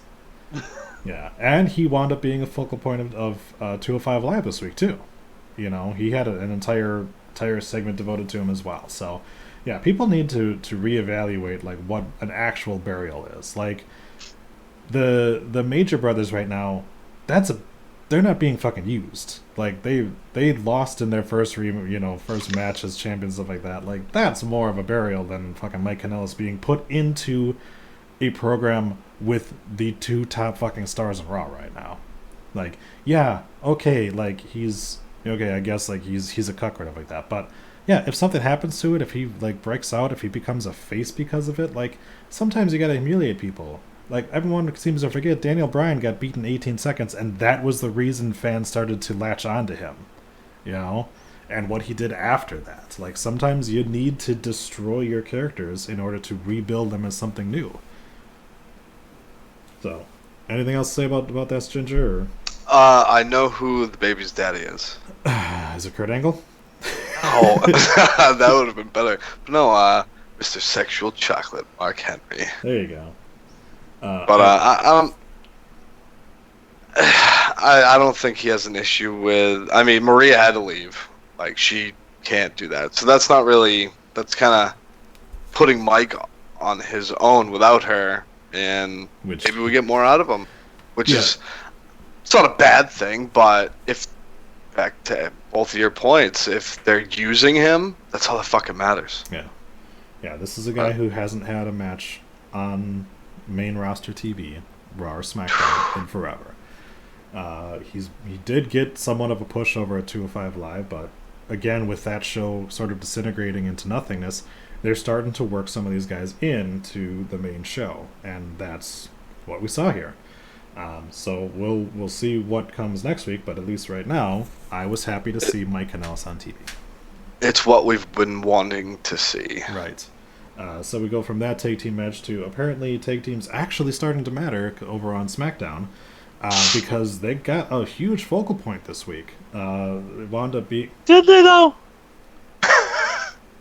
Did they have two matches? Did they matter? Did they matter? Because here's the thing.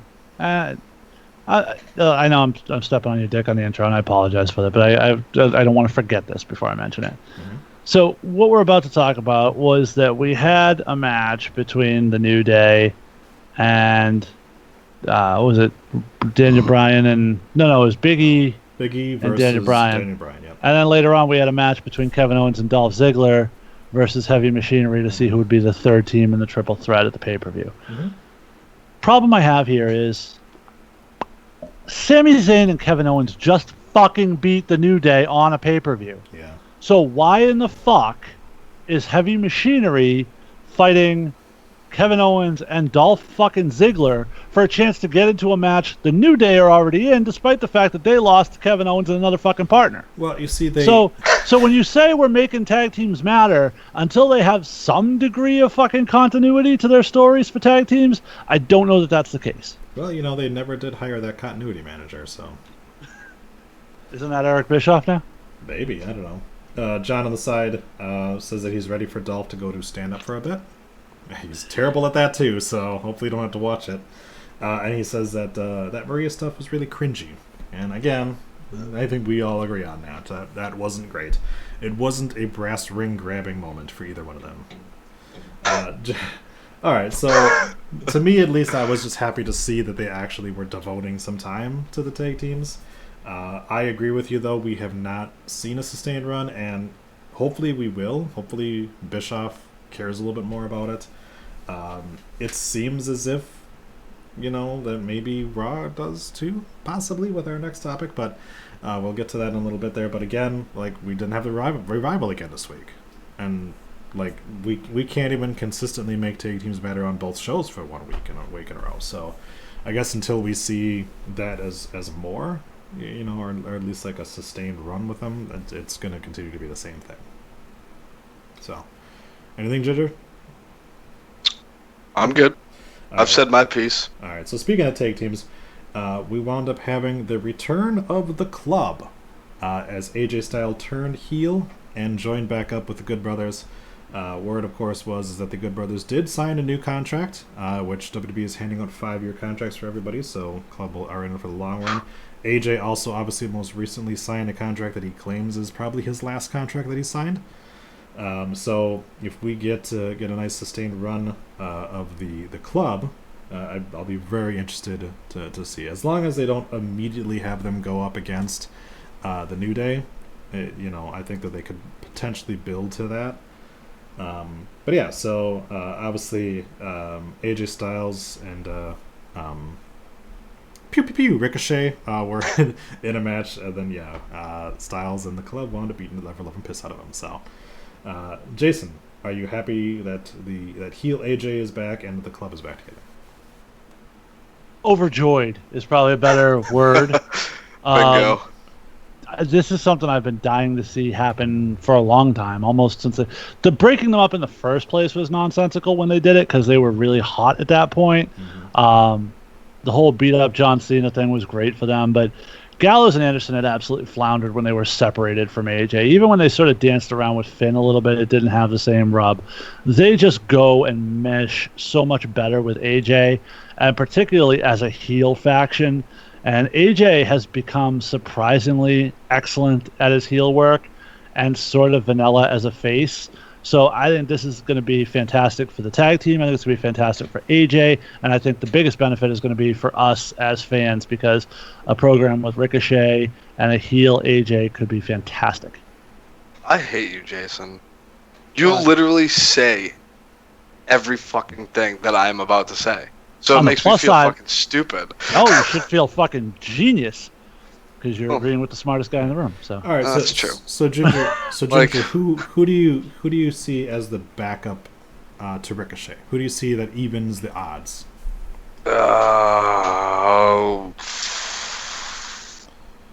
Authors of Pain are on SmackDown, right? Authors of Pain are on nothing. So, and wildcard bitches, you can put them wherever you want.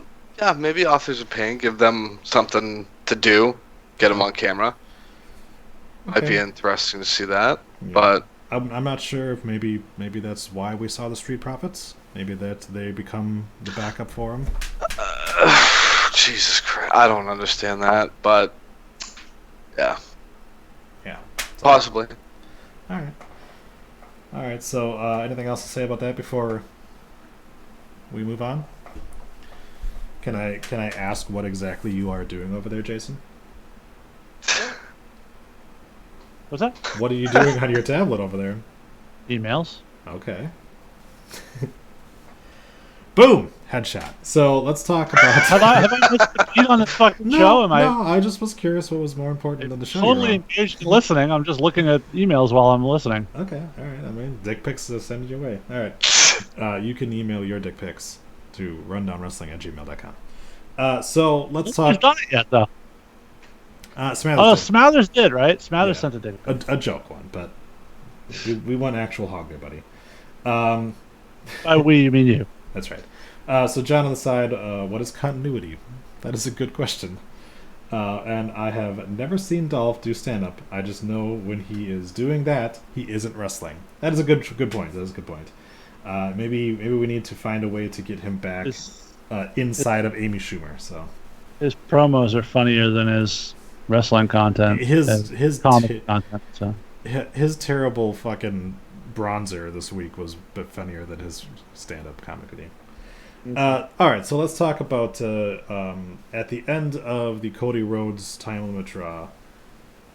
Sean Spears proceeded to come out with a steel chair and slammed it unprotected over Cody Rhodes' head, creating a gash in the back of his head that required staples. grotesque. So we have already sort of set our piece on the backyard wrestling aspect of the show, but there was a lot of backtracking and a lot of like covering their own asses for this stuff. So Tony Khan, the co-owner of AEW, said that it was a complete accident. The chair was gimmicked, and it just that because of the way that it was bent, it just wound up catching the back. But said, you still did an unprotected chair shot to the head. It doesn't matter how you gimmick the fucking chair. It doesn't matter, even if Cody was supposed to get his arms up and just decided, fuck it, I'm gonna try to get some color here. You still had a written spot for an unprotected chair shot, which should never fucking happen in a multi-million-dollar company or any independent company with any kind of fucking clout in 2019, knowing all the risks that are involved with it and everything like that. But Ginger, you yourself, obviously as a former worker, I want to hear your take on the chair shot to the head. I took one chair shot to the head and I never did it again. Because that, believe it or not, that fucks you up pretty bad. Yeah. No matter where you are, where they hit you on the head. But let me start by saying this real quick. If Cody didn't turn his head, he would have been fine. Because Spears had him lined up perfectly, and then he turned his head in the last second, and he did it to himself. Granted, shouldn't be doing it, not the smartest fucking thing with what we know. But, I mean, they're pushing it because you haven't seen that. When was the last time you saw that on... 2006, I think, was the last time we had an unprotected chair shot to the head. So, 13 years ago? Yeah, somewhere around there, roughly, I think, is what I had read. So, they're trying to get the exposure, I get it, but be smart about it. Put your hands up. Don't take it full board. Well, and we talk again about like how you can gimmick different items. I mean, they have items, like when you see in a movie when a guy grabs like a beer bottle and shatters it over somebody's head. That's sugar glass. Like that does nothing to. They barely even feel that. You could have easily had Spears come out with like a sheet of glass or something that wasn't real glass and fucking shattered over his head, and then you're not risking a guy's fucking safety for it at all. And also like, is nobody okay? So I forget who it was that mentioned it, but somebody had said like that. A chair shot to the head, like your non-smart fans, or your non-smart fans, I should say, that see that are going to instantly go, "Oh, it's fake," and your smart fans are going to be like, "That was ridiculously unsafe," and it adds nothing to it. So like, there's no winning in that situation, Like the only thing they got out of this was a shit ton of bad press. Any press is good press. And I don't believe that at all. I don't believe that. I don't believe that any press is good press, because something like this, like I said, you're going to get that small subset of people that love to watch that kind of shit, that are going to then tune in for your next one, and then when you don't have that same thing happen again, they're going to tune right back out. And then you're going to have another subset that are going to be disgusted that they watched that and never going to want to watch again. So you lose fans in the front of it, you lose fans in the back of it, you know? And like I said, I mean, the bad press that you had every fucking person in that company that was like quickly jumping up and being like, oh, it was a botch and stuff like that. It's like, yeah, but you still put yourself in that situation by you followed through. Yeah, you followed through with it. You still put yourself in that situation. You know, if Shawn Spears came in and he was supposed to slam the chair into Cody's gut, and he like slipped on like a banana peel and the chair flew into Cody's face, then you could be like, clearly that was a botch. This was like, your plan all along was for him to take a chair shot to the head. Rather if it was Shawn went a little bit too far with it, or Cody, you know, turned his head or whatever like that, you don't fucking put yourself in that situation. It was Cody's old school Dusty Rhodes. I'm gonna go out and have the moment people remember of the night. Bad decision, poor execution, bad plan, and like somebody mentioned, not worth the risk. So, especially again, and I said this earlier with the Ambrose thing, this is a show that you were giving away for free. And now the one thing I will say was I love the fucking storytelling that they set up on Road to Fighter Fest, with Cody watching a video of Shawn Spears and then ending it by saying, "Yeah, he'll be a good trainer. He's a good hand." And then Shawn Spears coming out here. You have a legitimate reason for Spears to be that pissed. Oh yeah. So that was, and if Cody gets his fucking hands up, we're not having this discussion. We're just talking about how it was a great angle. Right, exactly. That's really where the thing went off the rails, was just the decision to make it an unprotected chair shot. Right. It's literally like, I've got a revolver and I put 5 bullets in it, but one of the chambers I left empty. I'm gonna turn it to that one chamber and I'm going to fake shoot you, and then I'm gonna be shocked when I accidentally move the chamber a little bit and it killed you. Like, don't set yourself up for that kind of shit. Don't put yourself into situations like that, and you won't have this issue. Like we've all said, no reason for that at all. If Shawn comes out there and fucking clotheslines him and puts him through a fucking table, still great storytelling, and you don't lose anything by having him do that instead of hitting him with a chair. Nope. And John on the side says the chair shot was insane. Knowing what we know at this point, that isn't a risk anyone should be taking. Agreed 100%. Also said he was surprised at seeing some AEW marks defending the spot on Twitter. The thing with John with that is that those are just people who view these wrestlers as trained monkeys. Yeah. And they don't give a shit about their well-being. And there are people like that. You know, I don't have to live with the results of that concussion, and if he is okay with it, and I know he didn't get a concussion in this case, or at least they say he didn't, because he has an event in 2 weeks. But I don't have to live with it, and if they're fine with it, then who the fuck am I to say no? Yeah. But as a paying customer, and I talked earlier about how it's uncomfortable for me to watch ECW now. This had the same thing, and if this is what I'm going to get from AEW, I'm going to be less inclined to tune in. See, and maybe it's just because of our age at this point, but we watch Mick Foley come out on Raw, and we know he's the way he is because of shit like this back in the day. Yeah. You know, and that... Go back and watch that fucking I Quit match with The Rock and Mick Foley. It's unwatchable at this point. It really is. You can't, like... At no point is it entertaining. No. It's like fucking snuff porn. Yeah. And again, like I said, I mean, I want to be able to have a 60-year-old Cody Rhodes show up on Raw and do a segment and actually know where he is, you know? Like, Bret Hart has had issues because of concussions. Like, his career ended because of a concussion, you know? And do you want to see a 60-year-old Brandy Rhodes wear that same outfit on Monday Night Raw? I'm fine with it. Okay. Titties is titties, you know? I mean, she's probably going to need to get them replaced after a while. Did you know? Alexa Bliss knows a good doctor, though, so. That's true.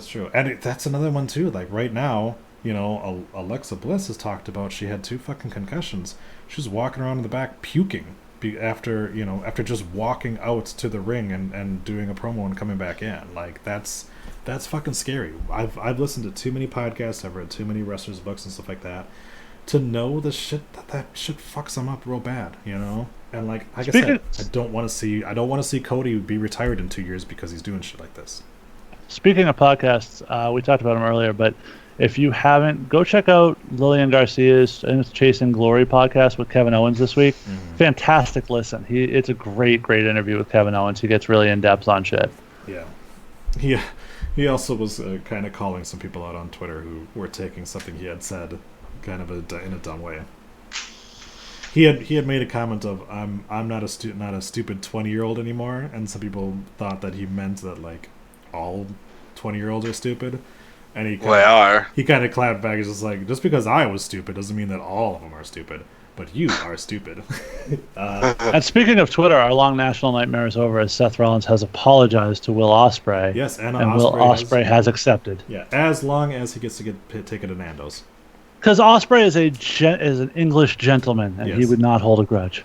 Yeah, and I think Seth kind of came to his senses and realized, like, what am I doing, you know? Either that or somebody fucking got in his ear and was like, dude, this is not a good look. Yeah. Yeah. Which is probably the more likely scenario. Right. So we had kind of touched on it a little bit, but yet again, we had a team win the NXT Tag Championships and almost immediately show up on Raw shortly after winning them. So for whatever reason, the Street Profits showed up. First, not correctly showed up on the screen as they quickly flashed to them before they even showed them, and then Oh my god. cut. And it was like, the fuck was that? I was like, The only way that could have been better is if fucking Ramblin' Rabbit was in the background of that. Yeah. So the NXT Tag Champs, the Street Profits, show up on Raw. They talk with Charlie, I want to say. I believe it was Sarah Schreiber. Whatever. They all fucking interchangeable to me. Oh no, it was Charlie. You're right. Yeah. So they talk to Charlie at first, and then later on they proceed to make Paul Heyman very uncomfortable. Can I just say, every time they say we're going back to Sarah Schreiber, I'm like, Seth Rollins' ex-Nazi girlfriend? What is she Close. doing there? Zara Schreiber. I know, but But just yeah. every time Hold I on. hear the name. I get you. So, you know, we discussed it a little bit in amongst our hosts here, but to me, and maybe we'll see that this is a new thing that they're doing now. But anytime that an NXT talent shows up on Raw or SmackDown, tends to make me feel like they're going to be there permanently. Whereas in the past, you know, they've used NXT talent on. Tell that to Johnny Gargano. Yeah, but the plan was for him to be there permanently until Tommaso Well, Ciampa. I don't know, because he was still planning to headline NXT TakeOver New York with Ciampa and win the title. So I don't know how much he was going to be on Raw. Well, I mean, yeah, I get that, but that's been one, you know, and most of the other times it's been the NXT guys show up on pay-per-views to kind of enhance a little bit, but yeah, having them on there, for one thing, it didn't make a lot of fucking sense why they were just showed up there. Nope. Story, you know, kayfabe wise, like why the fuck did they have Street Profits on Raw, you know? Well, to be fair, when the second they showed up, Montez Ford instantly had more charisma than 90% of that roster. Which worries me because now Vince has seen him, and now he might be like, "Well, damn, guy." Goddamn, pal, time to split goddamn them up. pal. So yeah, and you need to have them actually. You cannot have the NXT tag titles be vacated two times in a row. You just No. can't. That'll hurt the prestige of those championships. So that either means that the next They're tapings. defending them at TakeOver Yeah. against the Undisputed Era, so... Right. So anything like that, if we suddenly see the Street Profits on Raw again next week, we're all gonna be like, "Oh, they're fucking losing those championships," and then Oh, they're fucking driving. yeah, and then you've just ruined a potential surprise match, you know, or you know, match ending for just because of the fact Let's- that you decided to move them up. All right, Sorry, what an over. impressive showing here by Roman Reigns. Let's go back to Kayla Braxton, who's standing by with Tyler Bate and Trent Seven. Fucking why? Yeah. Like, Yeah. no. I don't. I see. That's what I think. I don't get it. Like. Yeah. Because you're not, to me, like, I don't feel like you're using them to try to get more eyes on NXT at this point, you know? No, that's true.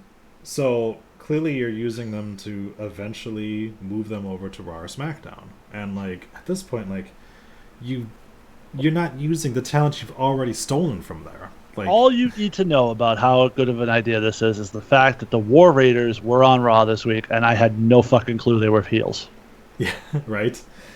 Yeah, until they teamed with Samoa Joe. I thought they were faces. right. Because we've got nothing. We've had zero character development with these guys. We have seen them, 3 times since they debuted 2 months ago? Like, yeah, like I Sounds said, about right. there needs to be a rule that until you start utilizing the talent you actually have, you're not allowed to take any talent from NXT anymore. Because the Street Profits are big down there. And, like, Yeah. you cannot keep taking the big draws away from NXT because you're going to kill that show, you know? And for what? Like, they didn't do anything on the show. They just talked, which, I mean, yeah, that's their strong suit, but they didn't work a match. They didn't set up anything. They're just like, They didn't lose. that's true. They didn't lose. But they also did nothing of consequence. So you're just like, okay, like, that's going to be edited out of the Hulu version of this. You know who did less than them. I mean, The half Revival. half the roster did less than them this week. The Because- Revival, Yeah.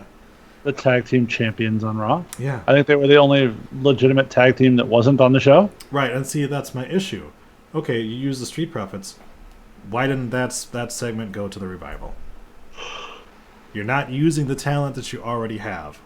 Stop trying to use other talent for no means just to fill some time. Like, that was a perfect opportunity to use the Revival for something. Have the Revival come by and make fun of Paul Heyman. That's fine. I don't fucking give a shit. At least use them, you know? Yeah. So, let me just clean up the side over here a little bit. So, John says KO is always great on Twitter. I agree. Kay Napier has checked in. Would the Street Profits spot be to start putting Heyman in as an authority figure?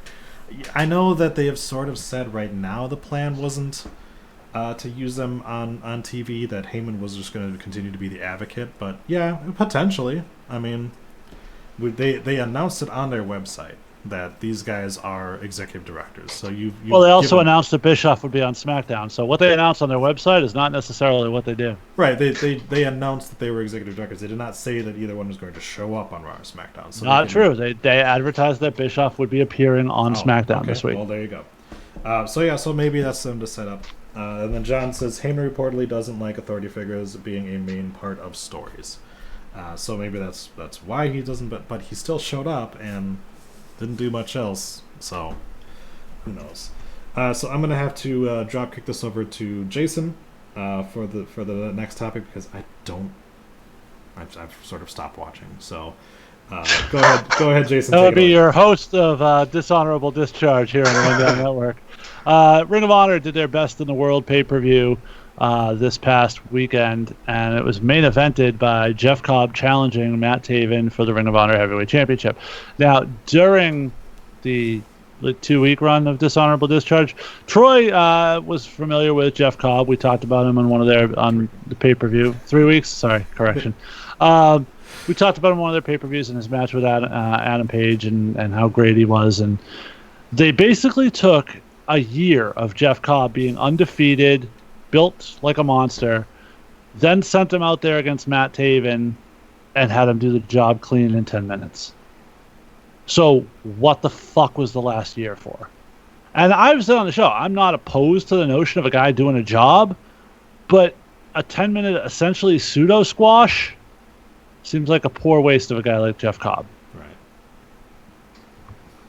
You put so much effort into the guy too. Like, It makes me wonder if he's like contract's up soon and he's not,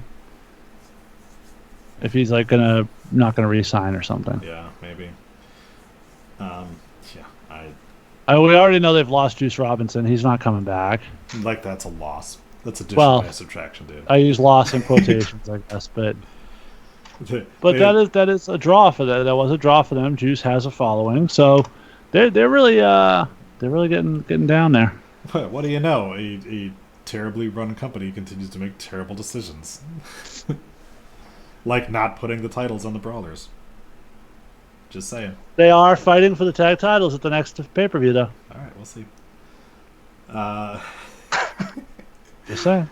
I'm going to. If okay, so let's do this. If the Brawlers win the tag team titles, the Bouncers, by the way, Brawler Malonis is part of the Bouncers. If the Bouncers win the tag team titles, Okay. are we bringing back Dishonorable Discharge? Sure. If the Bouncers win the tag team titles, I will start doing Dishonorable Discharge again. All right, fair enough. I just like it's sort of like listening to Adam have to do the making the grade. That's true. So although making the grade did have a longer shelf life, well, we'll and see. I say did in past tense. Stay tuned, folks. So I'll just gonna go ahead and put some breaking news out here, and then we'll go ahead and move on to our next topic. But we should actually, before you do that, we should clear up the fact that we are recording this on Wednesday nights. Typically, we record them on Thursday nights. So anything happens on Thursday, we're not covering it because we weren't there for it. Right. So so a 6-man tag match has been booked for Fight for the Fallen. Jimmy Havoc, Darby Allin, and Joey Janela versus MJF, Sammy Guevara, and Sean Spears. well, that'll put asses in seats. What the fuck are you doing? What is that? What is it's that really match? It's a non-canon match. This whole show is non-canon. So, I mean, Kenny Omega and Chima. Yeah. We didn't even mention the fact that at the end of the Ambrose match, Kenny Omega came out and beat the shit out of Moxley the same way Moxley had done to him at Double or Nothing. So they're clearly building towards it. Right. And Moxley also laughed at the camera guy that fell. That was actually kind of funny. Yeah. There you go. I enjoyed that. That was funny. All right, so oh, Chichi, you're still here? I've heard from you in a while. Sorry. Overall, hold on. Can I ask Jason a question about the previous topic? Because you pay attention to ROH pretty much all the time, right? You keep up with it. As much as you can keep up with Ring of Honor by watching their weekly television show. Okay, so Jeff Cobb, do you think they thought he was going to be their guy, but Taven is actually that guy? That's why they put so much work into him? I like Taven is a very good character heel. Mm-hmm. The ring work is solid, not spectacular. He's very Mike Bennett-like in that way, and I don't say that as a knock. The character is fantastic. It's not, and it's not to say that they're not good workers, because they are, but that's their primary skill is their character. Mm-hmm. And Bennett's probably a better worker than Taven at this point.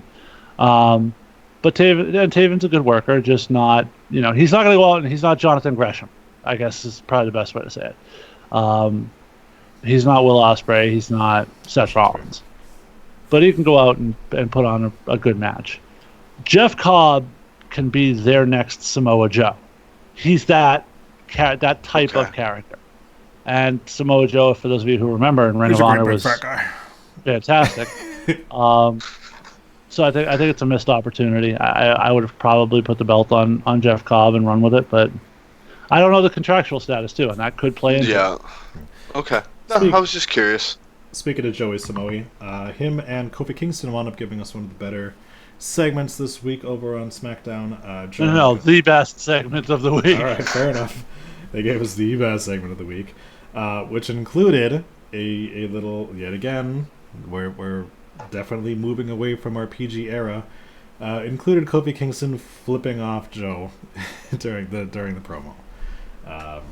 So, first of all, I'm so fucking pumped that Kofi Kingston and Samoa Joe are in a title feud for the WWE Championship. That's something that I didn't think I'd ever see. I definitely We also have a Raw superstar fighting for the SmackDown Women's title and a Raw superstar fighting for the SmackDown Heavyweight Championship. So yeah, I mean, I get that. Brand split. Yeah, I get that, and that is still an issue. But obviously, I never really thought that Kofi was ever going to be pushed to the main event. But Joe, it seemed like they had given up all hope on at numerous different points in the past. So he was out for 3-4 months. You didn't see him for, or longer, maybe. Yeah, and that was even when he was healthy.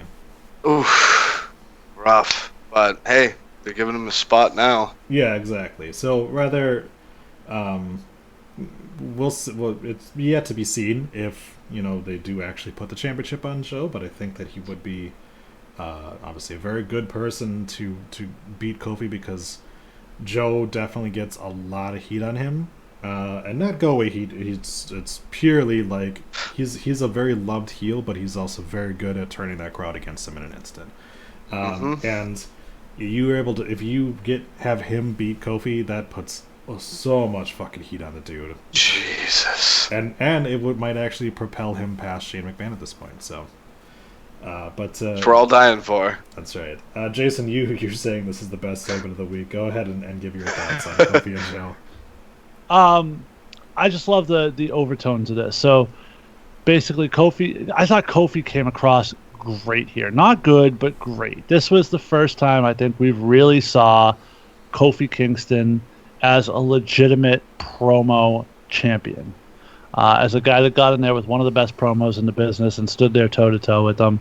And then Joe had this great spot where he's like, listen, you know what I can do. You know I'm going to beat you for this championship. You just shake my hand. You acknowledge that I'm the better man, and I won't hurt anyone you care about. And then Kofi thought about it and stuck his hand out. And just as Joe goes to shake his hand, he lifts his hand up and clearly delivers the middle finger to Samoa Joe with a great big shit-eating grin on his face before laying him out with a Trouble in Paradise. This was fucking fantastic. Like, this was everything you could want. If you haven't seen this promo segment, go back and watch it, and I swear you will come away thinking that this is a completely different Kofi Kingston than we've seen in the past. Yeah. I know that one of the things that some people had said once Kofi actually initially won that championship was that the fun and games had to be over for him. And I didn't agree with that. I thought that we could definitely continue to have, and we have continued to have, a very fun Kofi Kingston, but he has mixed in those serious moments. He has mixed in, discussing his past and things like that. Go ahead. How about lines like, you run around here attacking people, playing hide and seek. Let me let you in on a little secret, Joe. Your ass is too big to play hide and seek. Yeah, he's doing that very he's riding that very fine line between like the goofy fun loving Kofi and the serious I'm gonna whoop your ass Kofi, and it's perfect. He's been doing a bang up job of it. Every one of his promos he comes out, he's able to start off the promo with a joke, go into like, oh, it's been 11 years and everything like that, and then end it with a joke, and that's great. So the fact that he continues to do that here, where it's like he's treating Joe as a legitimate threat, which he is, but he's also kind of like, look at me right now, man. I'm on the top of the fucking world, So I think that's great, and definitely this promo here makes you far more interested in Extreme Rules than you might have been in the past. Yeah, I'll agree with that. So, is anybody else getting tired of Samoa Joe bringing up the families every time he's in a feud? No, because that's his character. He's a rapist.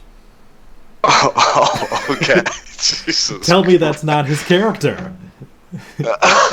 That's my house, Paige. Yeah, that's my house. He literally said he was going to be AJ Styles' daughter's new daddy. Like, yes, that's his character. What about? I know why you're so angry, because you'll never have a moment like I had at WrestleMania. Yep. I love that. That line was fantastic. Yeah.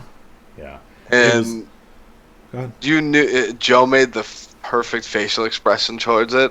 Yeah. And he sold it well. Yeah. Because I'm all about facials. Giving, not We've heard that. Paige.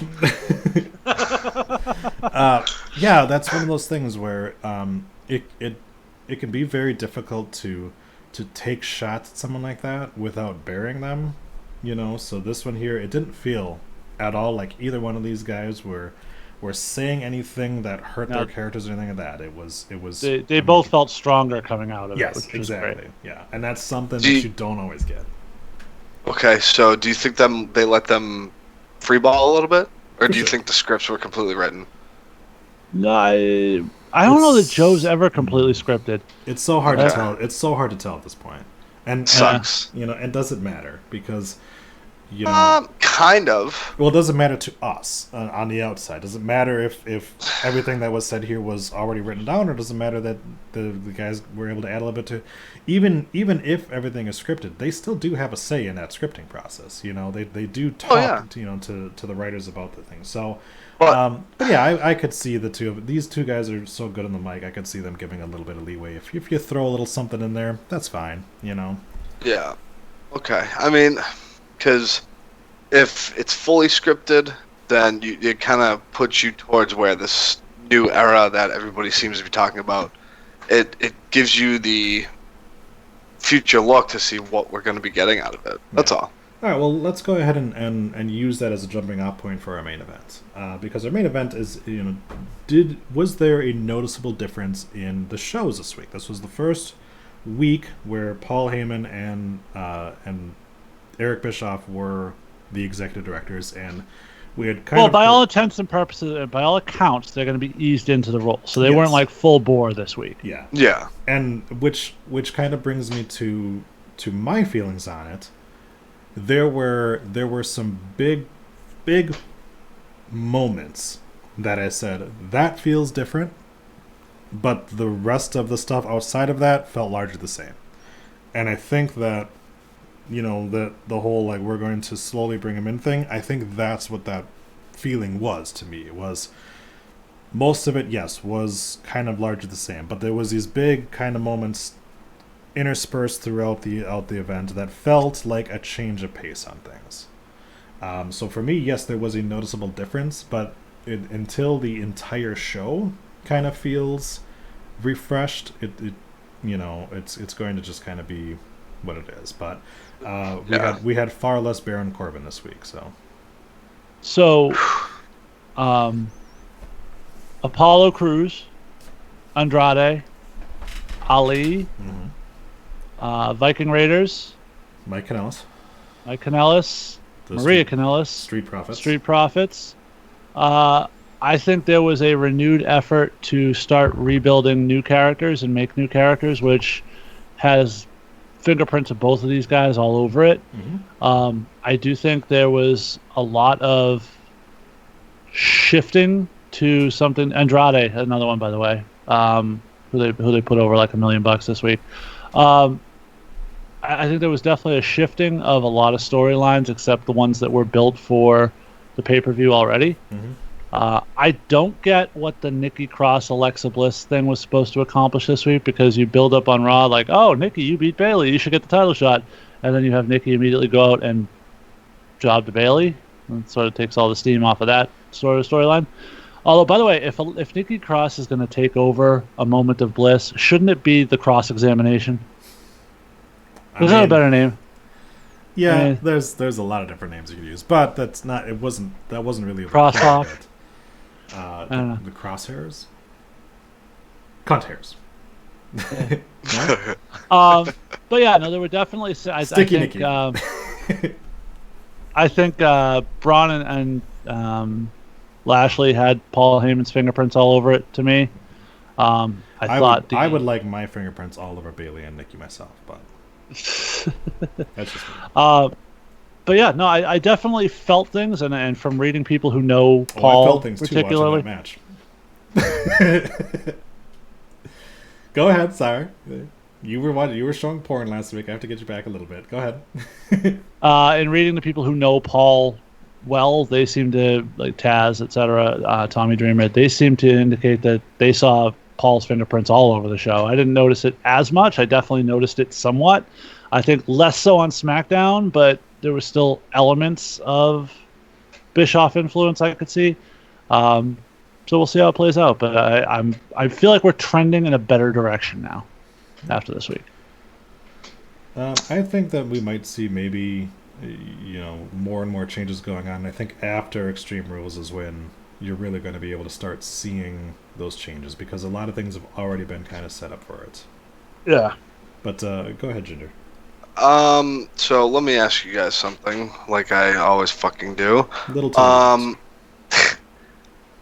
When was the last time we talked about, besides Bray Wyatt, a positive thing in WWE? been a little bit, right? A few weeks. I mean, we No, I think we usually find at least one thing every week. we try. Well, yeah, I it mean, was we've Bray had- Wyatt every fucking week. Well, we had the 24/7 championship has kind of. No, I sparked love interest a little the- bit here the- and there. The Bailey Alexa promo segment a couple weeks ago was great, I thought. But our main thing was we shit on it quite a bit, right? Yeah, well, it's definitely been more negative lately, for sure. Okay, what dominated most of our perfect 10 this week? Good things WWE. for us, yeah. Yeah. So I mean, if you continue in this direction, I think they're going to be fine. Yeah, you noticed that Paul had his fingerprints all over stuff on Raw. Do you think? How much control do you think they have once Extreme Rules passes? How much do you think they have? Well, I think Because obviously Vince is the last word. I remember us discussing this a little bit last week, but I wanted to kind of. We didn't really get super in depth about this, and the thing that I occurred to me later was, I wonder how much of this is Vince conceding that a lot of his time is going to be taken up by the XFL, Yeah. and he needs people who he knows can head up a show to do it when he's not going to be there. And if that's the case, I can see a resounding improvement. Yeah, I feel like they're. It's either going to be Vince, like text them a list of things I need to see on the show, and you figure out the rest, and you figure Titties! out. Yeah. Chocolate. and then they titties. have to try to work in some of these things that he's saying, or they turn around and they've got the script and then they kind of submit it to Vince, and then Vince kind of makes his changes from there. But we don't. Speaking of titties, another very longing glance between Alexa and Mandy Rose and Yes. Sonya Deville again this week. Yeah, clearly, eventually they're going to be in a sauna together, and then you're just going to see like the outline of Eric Bischoff's face against the window of it, being like HLA, HLA. That's the thing. That motherfucker inherited a show that has two people that are clearly heading towards a lesbian storyline, and I think it's very obvious where that's going. He's been waiting his whole life for this opportunity. Yeah. He has been saying a lot of the right things about this opportunity, saying this is the biggest opportunity of his career and things like that. I would say running WCW would be a bigger thing, but sure, go ahead. The other thing too, Let's just be glad it's not Vince Russo that got Yes. hired. He's like, bro, you know that Sister Abigail puppet? Yeah, you're gonna fucking rape her. That's the angle we're gonna go with. yeah. There you go. Alistair Black is raping Sister Abigail, bro. That'll be fucking money. They'll make fucking print money, bro. I saw that coming a mile away. Yeah. Well, So did Sister Abigail. yeah. Anyway, Poor Paige. I left it hanging. Yeah. so did Sister Abigail. All right. There's another one for you. So yeah, I mean, first week, I think that we're cautiously optimistic. I think is the best way to put it. Yeah. Okay. So, all right. So let's go ahead and take a look at what's going on around the independent area in the New England area. Well, that would mean that Atlantic Pro Wrestling presents Super Summer Smash. I don't know why I always forget the Super on there. Saturday, August 17th from the Newburyport Elks Lodge, 25 Low Street. Doors open at 5:45. Bell time is at 6:30. Get your tickets now as VIP packages are selling fast, and VIP packages are the only way to get into a very special meet and greet with former WWE and NXT superstar Simon Grimm, the Brawler Brian Malonis that we talked about earlier, and 3 Future of Honor stars. Reserved front row seats are $20. Reserved second row seats are $15, and advanced general admission is $12, or you pay $15 at the door. Individual ticket purchases will not grant you access to the meet and greet. You have to purchase a VIP package in order to participate. In the main event, Nothing. Go ahead. in the main event for the APW Heavyweight Championship, the Brawler Brian Malonis challenges champion Dynamite Danny Miles. The APW New England title will be on the line as Vern Vicalo returns to APW to challenge Demon Ortiz. The APW Women's title will be on the line as Angel Sinclair makes her debut in APW to take on Vanity Vixen. The retrosexual Anthony Green will be in the house facing the masshole Mike McCarthy in a match I am personally interested to see. In a rematch from our last show, we have Club Cam taking on Robo, the Punjabi Lion. Also, we will have former NXT and WWE superstar Simon Grimm, as we mentioned, and Brawler Malonis is bringing 3 Future of Honor stars to the show with them. That would be Brian Johnson, Rayo, and Dante Caballero. For more information, go to facebook.com/Atlantic Pro Wrestling. You keep using the word superstar whenever you talk about Simon Grimm. I don't think you're using that correctly. Well, everybody in WWE is a superstar according to them, so. All right, well, Superstar. Go ahead, Ginger. I mean, this is the company. This is the company that let Ginger go. So. That's true. It's They true. don't know what they're doing. They were fucking smart. The company that known piece of shit Todd Sopel called the best company in a 40-mile radius, PBD's top independent wrestling company, The Proving Ground, returns to the PBD Knights of Columbus on Saturday, August 31st for Level 5. Ring of Honor superstar Brawler Brian Malonis faces off with the so-called King of the Monsters, Kevin Giles. The Proving Ground Championship will be on the line when the current champion, the Ace Mike Montero, steps into the ring with longtime rival, the PGOG Derek Conway. Watch our former host Adam live if you must. I don't know. You might want to just grab a snack every time he's on. There you go. He's a piss break.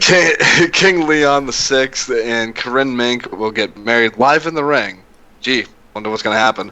All that and much more, except known piece of shit Todd Sopel, who ain't booked Terra on August 31st. All right. Do I have to have watched? Did Brew City Wrestling go out of business or? No. Okay. Sure. Should I have watched level 1 through 4 before I go to this event or no? Think of it like you popped in a Game Genie and you're just jumping right to level 4. Okay. All right. Well, so I took like a warp pipe. Yeah. Okay. Yeah. So that does it for the rundown. Don't we're gonna content ID and lose all that money we're not getting. That does it for the rundown for this Thursday, July 3rd. Sorry, this Wednesday, July 3rd, 2019. Please rate us 5 stars and review, and we will read your reviews on the air. Smash that like button so hard, so fast. Go to Instagram.com/Rundown Wrestling and post something there because Jeff doesn't. I just posted something last week. Okay. Leave us a voicemail. He is our Is that supposed to be Jeff's job? Isn't he like the social media director? Yeah, now? he's our social media director, but that's okay. Leave us a voicemail at 617-863-6967. That's 61 Rundown 7. We are on Patreon. You can head over to patreon.com/Rundown Wrestling to become a patron.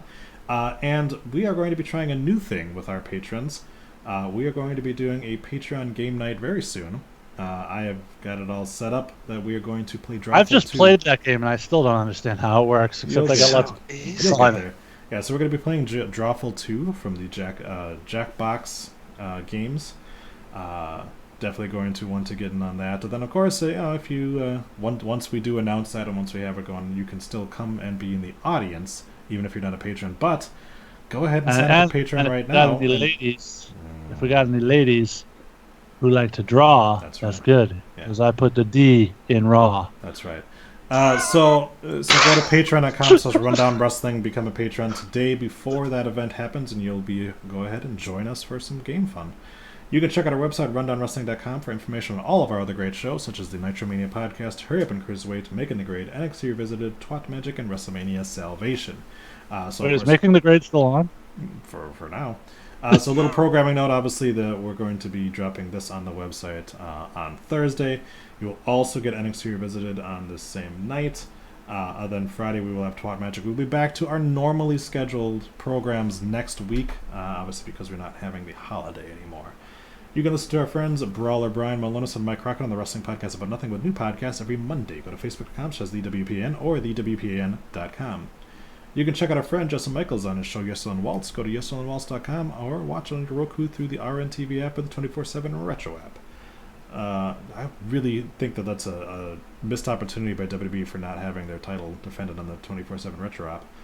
You can follow our host J Stewart 0920 at Rockstar Troy, at Sal T Chocolate Bowls, at the Seltzer Effect, at Realist Tommy, at Johnny Analog, at Ginger19876, at Hurry Up Cruiser, at Brooklyn_Chase, and at Aletta Ocean XXXX. That's an extra X. Yeah, that's an extra X for all the sex that she's been having. Thanks to all of you for listening. Thanks to Ginger. God, we're so fucking cheesy. This was fun, guys. Thanks to Jason. I got so much less angry without Sal here. I've know, noticed right? that. It is your blood pressure is definitely lower. Definitely, for real. That's right. And fuck Todd Supple.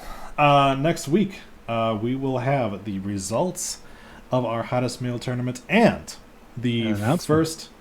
Yes, we will have the announcement of the first round matchups in our next tournament. So make sure to keep it right here on the Rundown Wrestling Network. And with that, I guess that means we will see you next Thursday. Bye. bye bye. All right. You're not going to do the postscript? I never do anymore at this point. Okay. I don't know if you got that. Like when I said draw, I put D. I'm talking about No, my I dick got it. in I got raw. it. Okay. I got it. I'm sure our fans got it too. Not yet. Alright, I guess. Oh, where did my Skype recorder go? Okay, good. Still running. no, it's just- That would John, have sucked. when is Bishop going to form a motorcycle gang faction? Good question. Maybe that's what the club is now. Okay. So, we appreciate all you guys over on the YouTube. So we're going to go ahead and close it down for the night because all of us are tired little monkeys and we're going to have to go to bed. So have yourselves a good night and thank you for joining us. Bye, guys. Later.